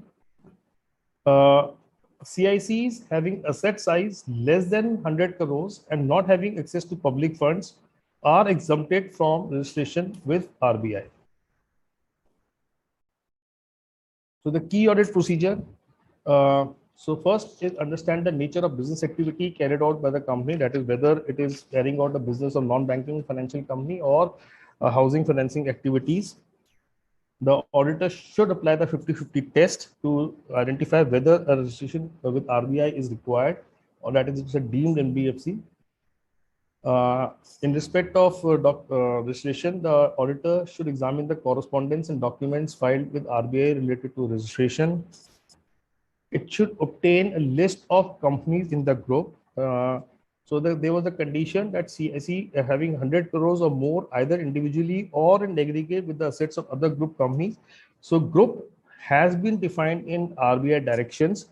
So it basically includes subsidiary parent, joint venture, associates, promoter, promotee, common brand name, and related parties. These are the company defined as group within the RBI directions. Based on the audit procedures and evidence obtained, the auditor is required to report on the compliance or non-compliance as appropriate. The four sub-clauses, which are whether registration under Section 45IA is required and has been obtained or not, whether the activities related to non-banking and housing finance activities have been carried on with or without a valid certificate of registration, where a company is a CIC, whether the criteria has been fulfilled and continues to be fulfilled, and in case of exempted and unregistered CICs, whether the criteria is fulfilled and remains to be fulfilled. And lastly, number of CICs in the group. The requirement is if there are more than one CIC in the group, the same has to be reported. Group is as defined in RBI direction and explained a while ago. Next clause is clause 17, cash losses.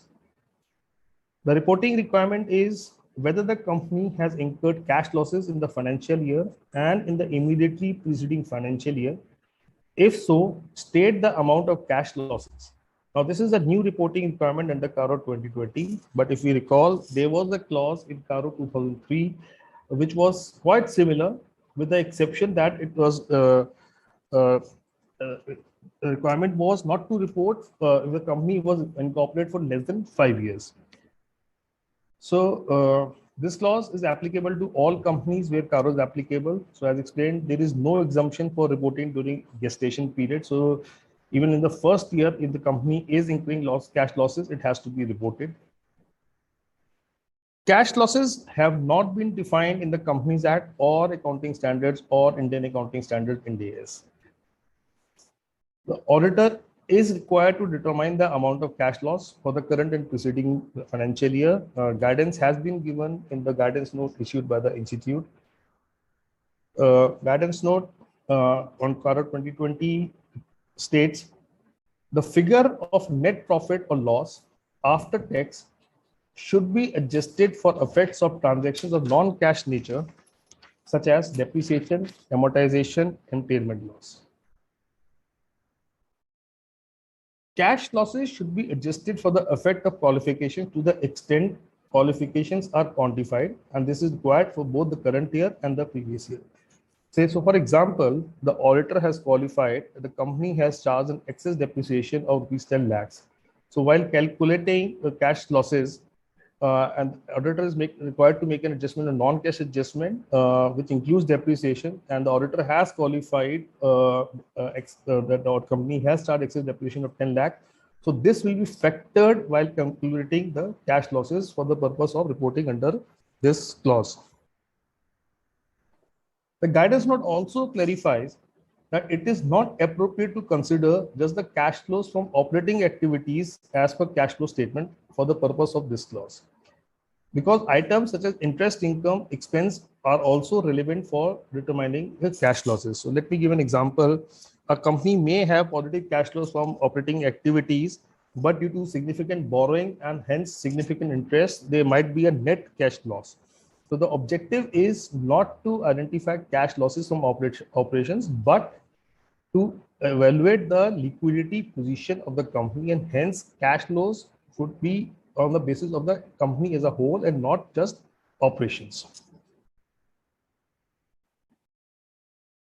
While reporting, the auditor should clearly mention that cash losses have been adjusted for the effects of qualification where such qualifications have been quantified. And where the qualifications have not been quantified, again, the auditor, while reporting under this clause, should mention that because of qualification not being quantified, the effect has not been considered. There could be a situation when there is a cash loss in 1 year and a cash profit in a different year, in an earlier year. In this case, the guidance note says the auditor should comment on the 2 years separately and not a single year.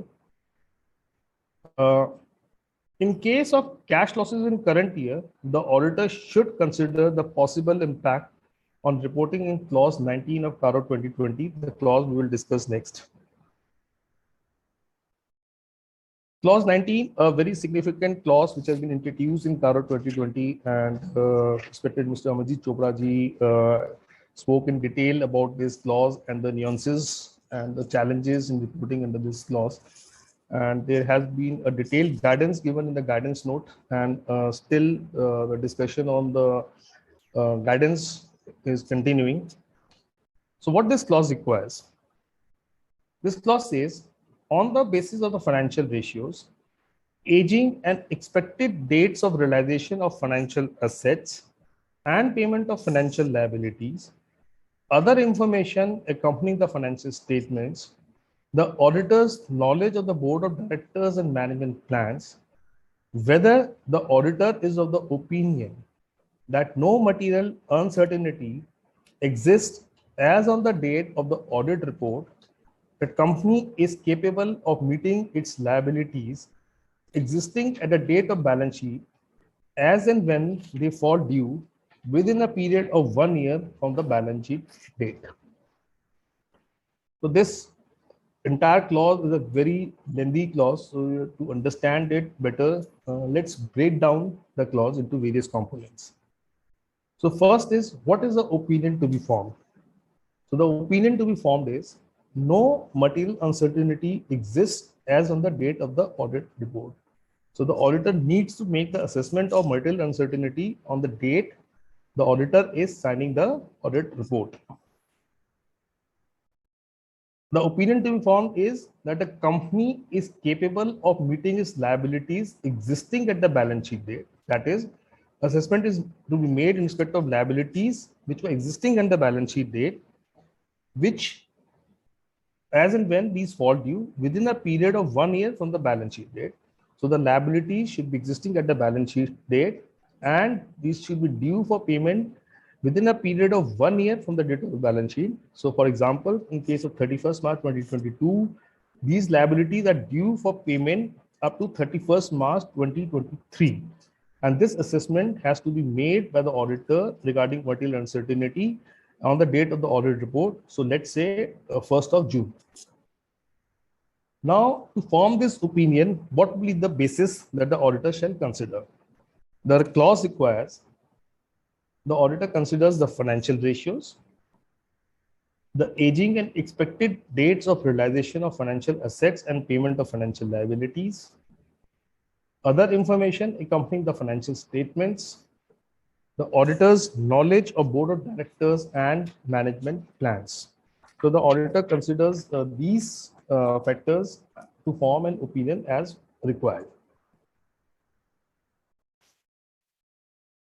So the emphasis of reporting is on material uncertainty in meeting liabilities and not assessment of going concern. I think Inspector Mr. Chopra ji had very clearly distinguished the requirement of reporting under this clause from the assessment of going concern.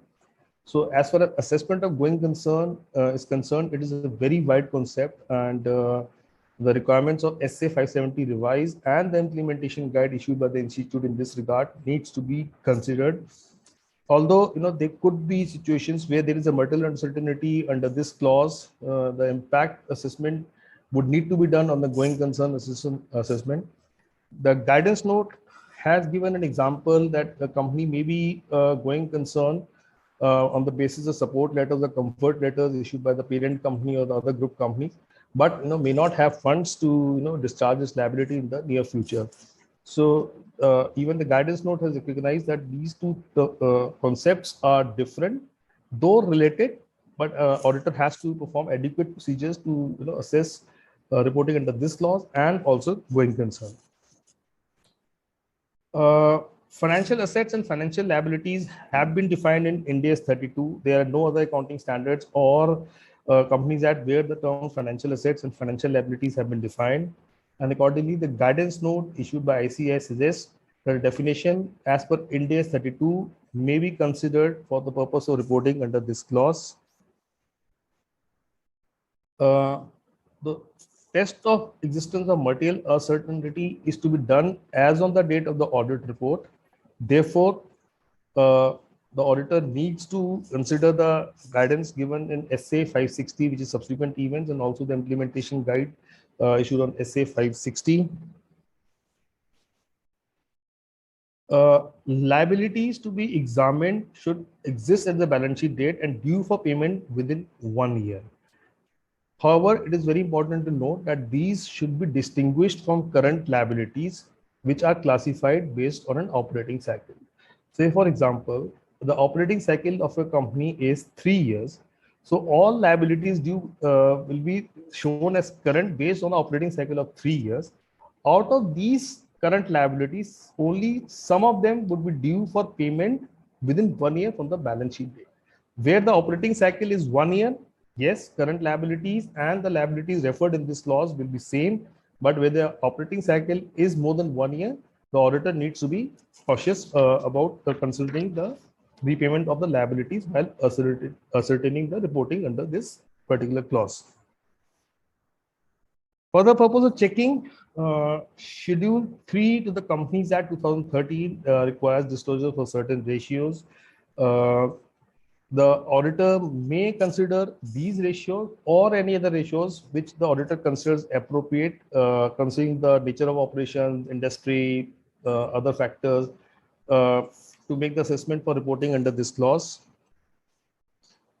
So it is not necessary for the auditor to be limited with those 11 or few ratios that have been prescribed in the Schedule 3, Division 1, Division 2, and Division 3. Other information that is referred to in this clause should be read in the context of SA 720 revised. So this is again because the annual report and other information could be vast, and this is would be a very challenging thing. So I think there's some clarity required from the institute on this particular aspect. But generally, the auditor should read the other information in the context of SA 720 revised and the implementation guide on SA 720, which has been issued by ICAI. The guidance note on CARO 2020 provides that there is no need to establish a one-to-one relationship between the unpaid liabilities and the realizable financial assets. The evaluation should be done on an overall basis. Since the reporting requirement, as also discussed by respected Mr. Chopra ji, is very onerous, and auditor is at a risk by reporting under this particular clause, the guidance note has suggested a negative assurance in cases where the auditor concludes that no material uncertainty. So basically, the guidance note says that the auditor reporting should be something like this, but nothing has come to our attention that causes us to believe. So this is the language that the guidance note has suggested, and the guidance note further add caveat to the reporting that this is not an assurance about the future viability, and the assessment has been made as on the date of this report. So I think the auditor should, be well advised to follow the guidance given in the CARO 2020 guidance note issued by the institute, as far as suggested reporting format is given. However, where the material uncertainty exists, the auditor should assess the impact on main audit report, considering guidance given in SA 570 going concern. So there could be a situation where there would be two reporting, one reporting in the CARO and another in the main audit report, where there is a material uncertainty related to going concern. And in this clause also, the auditor cannot escape the responsibility by reporting only under clause 19. The auditor is required to comment in the main audit report as well, as per the guidance given in SA 570. So let us look at the key audit procedures that the auditor should perform for reporting under this clause. The auditor should obtain the details of liabilities existing at the balance sheet date along with the due dates. Verify the underlying documents, correspondence with lenders to verify expected due dates. This could be repayment schedule, loan agreements, or credit limits offered by various creditors. Perform testing of subsequent events such as payments, collections to capture any material deviation as on the date of audit report. Discuss with the management the plan and the capability of the management to pay off the unpaid liabilities as on the date of audit report or a date which is nearer to the date of audit report. There are certain companies like NBFC and housing finance companies which are required to disclose the asset liability maturity pattern in the financial statement. In these cases, the review of asset liability maturity pattern can be very useful for the auditor while assessing the facts for the reporting under this particular clause. So the clause also requires the auditor to review the plans of the board of directors. So the auditor should review minutes of board and committee meetings and other information as prescribed in the SA 720. The auditor should obtain the calculation of financial ratios as on the date of the balance sheet, and if practical, also on a date nearer to the audit report. The auditor should obtain interim financial information prepared up to the balance sheet date. So, for example, MIS for the subsequent months, cash flow projections for the future period of 12 months from the date of balance sheet to assess the assumptions of the management. Again, the auditor should obtain appropriate written representation, a word of caution. SA 580, while considers representation letters as audit evidence, the representation letters alone cannot be considered as a sufficient appropriate audit evidence to form an opinion. They have a limited utility. So the auditor should perform adequate procedures and back it up with a written representation and not report solely on the basis of written representation. I think the requirements of documentation for this particular clause was very, very clearly and brought out by Mr. Amarjit Chopra ji during his inaugural address, and I think those so very important to maintain the documentation in respect of this particular clause. Although for all clauses it is required, but I think the stress was particularly on this clause, considering the nature of reporting required. The last clause that I'm supposed to cover is clause 21, which is the case of reporting in consolidated financial statements. The clause 21 is a new reporting requirement under CARO 2020 and states whether there have been any qualifications or adverse remarks by the respective auditors in the company's auditor's report order, CARO reports of the companies included in the consolidated financial statement. If yes, indicate the details of the companies and the paragraph numbers of the CARO report containing the qualifications or adverse remarks. It is This clause is applicable only to the consolidated financial statements. So it is very important to know that the CARO is in its entirety not applicable to the consolidated financial statements. Paragraph 2 of the CARO order says that the order will not be applicable to consolidated financial statement except clause 21. So this clause 21 is applicable, only clause 21 is applicable to consolidated financial statements, and reporting is required only in respect of entities, including the consolidated financial statements to whom CARO 2020 is applicable. So there could be certain foreign subsidiaries or joint ventures to which CARO 2020 is not applicable. So it is clarified that these will not be considered while reporting under this particular clause. So only those entities which will primarily be entities incorporated in India, and those on those companies CARO 2020 is applicable, only those CARO reports need to be considered. It is not required that the auditor specifically, principal auditor specifically requires the foreign company auditors to report on CARO, which is not required. Reporting is needed only if there are any qualifications or adverse remarks by the component auditors in their reporting under CARO 2020. Reporting is required with reference to qualification or adverse remarks in any of the clauses of CARO 2020 and not with reference to the qualification or adverse remarks in main report as per SA 705.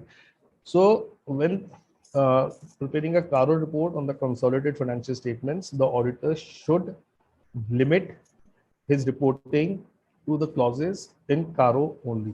There could be a situation where the component auditor has given adverse remark or a qualification in the main audit report as per the standard SA 705. These are not to be considered in the CARO report. However, depending on the materiality of the matter and the subsidiary or component that is being consolidated, the auditor may consider the impact of the adverse remarks and qualification in the main audit report of the component while issuing a main report on the consolidated financial statements as per SA 705. There could be a situation where the component auditor has not issued a CARO report till the date of principal auditor's report because maybe the component auditor has audited and issued a report to the principal auditor in accordance with the group audit instructions issued by the principal auditor. But statutory audit report has not been finalized because they have more time to finalize their accounts. So in such cases, the auditor should state this fact that the CARO report in respect to the following components have not been received and hence not reported upon.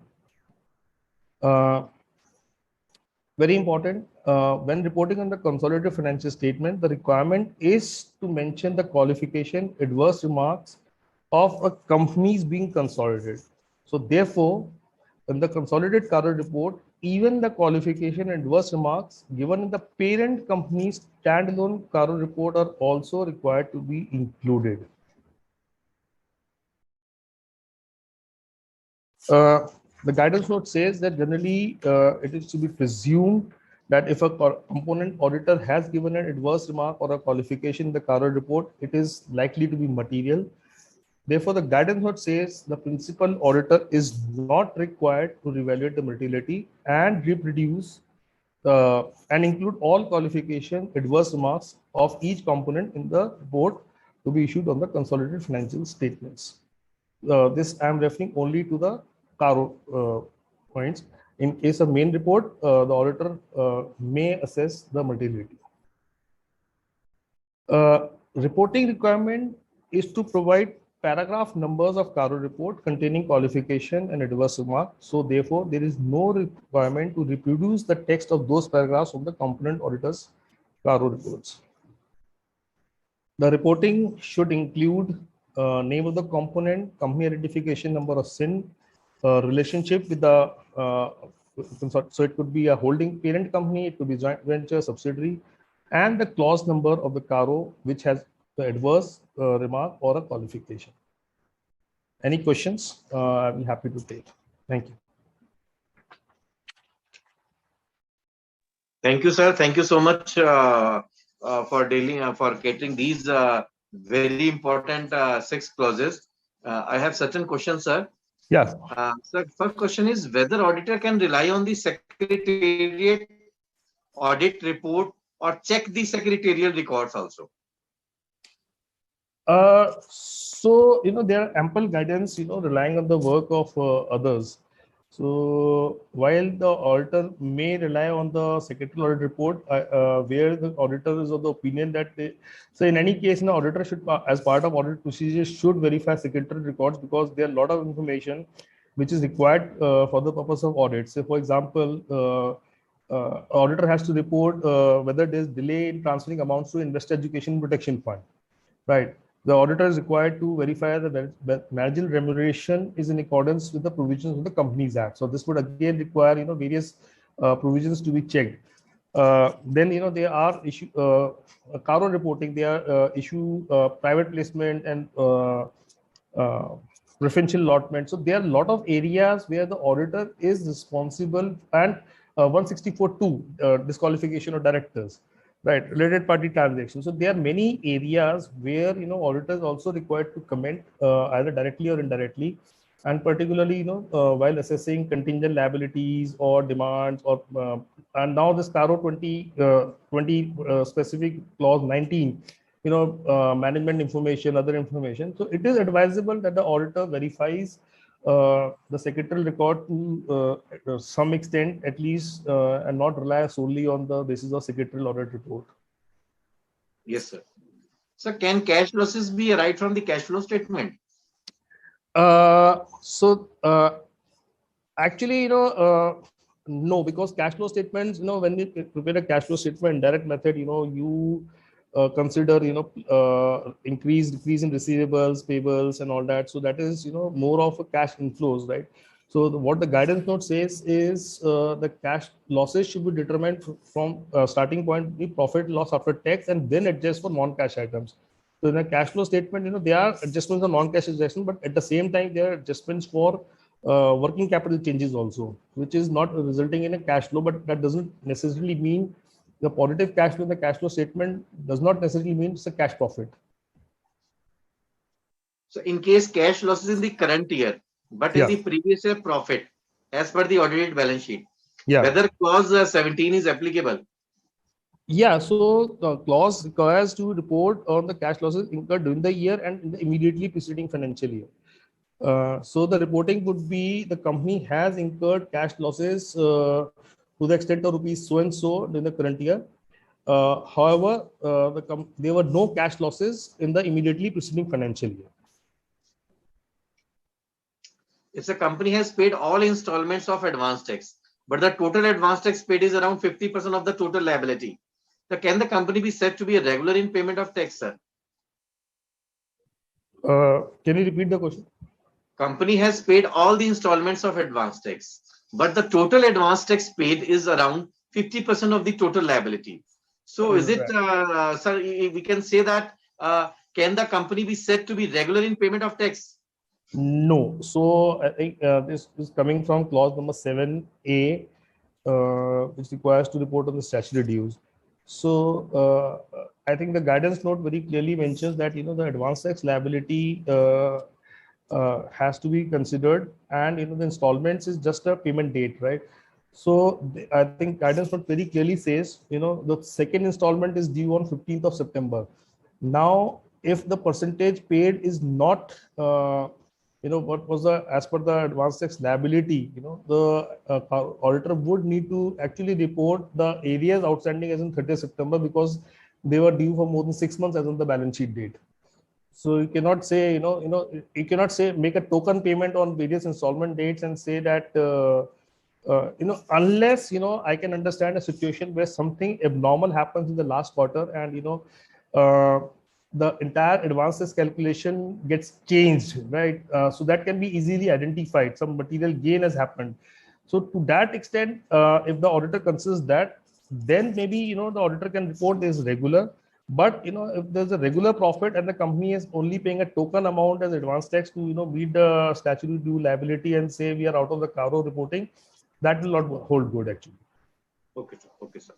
So last question is, where unsecured loan are added in the assessment made for the period of search under Income Tax Act, the demand is paid to buy peace of mind but not admitted by the assessee company. Shall it be treated as surrendered or disclosed income? Can you have to repeat the question? Where the unsecured loan are Yeah. added in the assessment made for the period of search under Okay. Income Tax Act. So the Okay. demand is to pay to buy the peace of mind but not admitted by the assessee company. Shall it be treated as surrendered or disclosed income? I think this will require a lot of consideration, because the SESI has paid. So, one view can be, yes, he has accepted and surrendered as income. The other view could be, SESI has paid under protest and gone for an appeal. So, have to examine the facts of the case, and basis that the opinion will have to be formed. And probably the auditor will have to take a legal opinion as to the facts and circumstances under which the amount was paid. Fine, sir. Fine, sir. So it's come to end, sir. Thank you so much for sparing your valuable time. It was again a wonderful deliberation on various. You have covered a lot through your deliberation on these 5 clauses. So on behalf of Auditing and Assurance Standard Board of Institute of Chartered Accountants of India, I extend my heartiest thanks for sparing your valuable time. And on behalf of the board, I also extend your heartiest thanks for sparing your valuable time, sir. Thank you so much, sir. Thank you so much. Thank you very much. It was my Thank you, pleasure. sir. Thank you. Thank you. Thank you.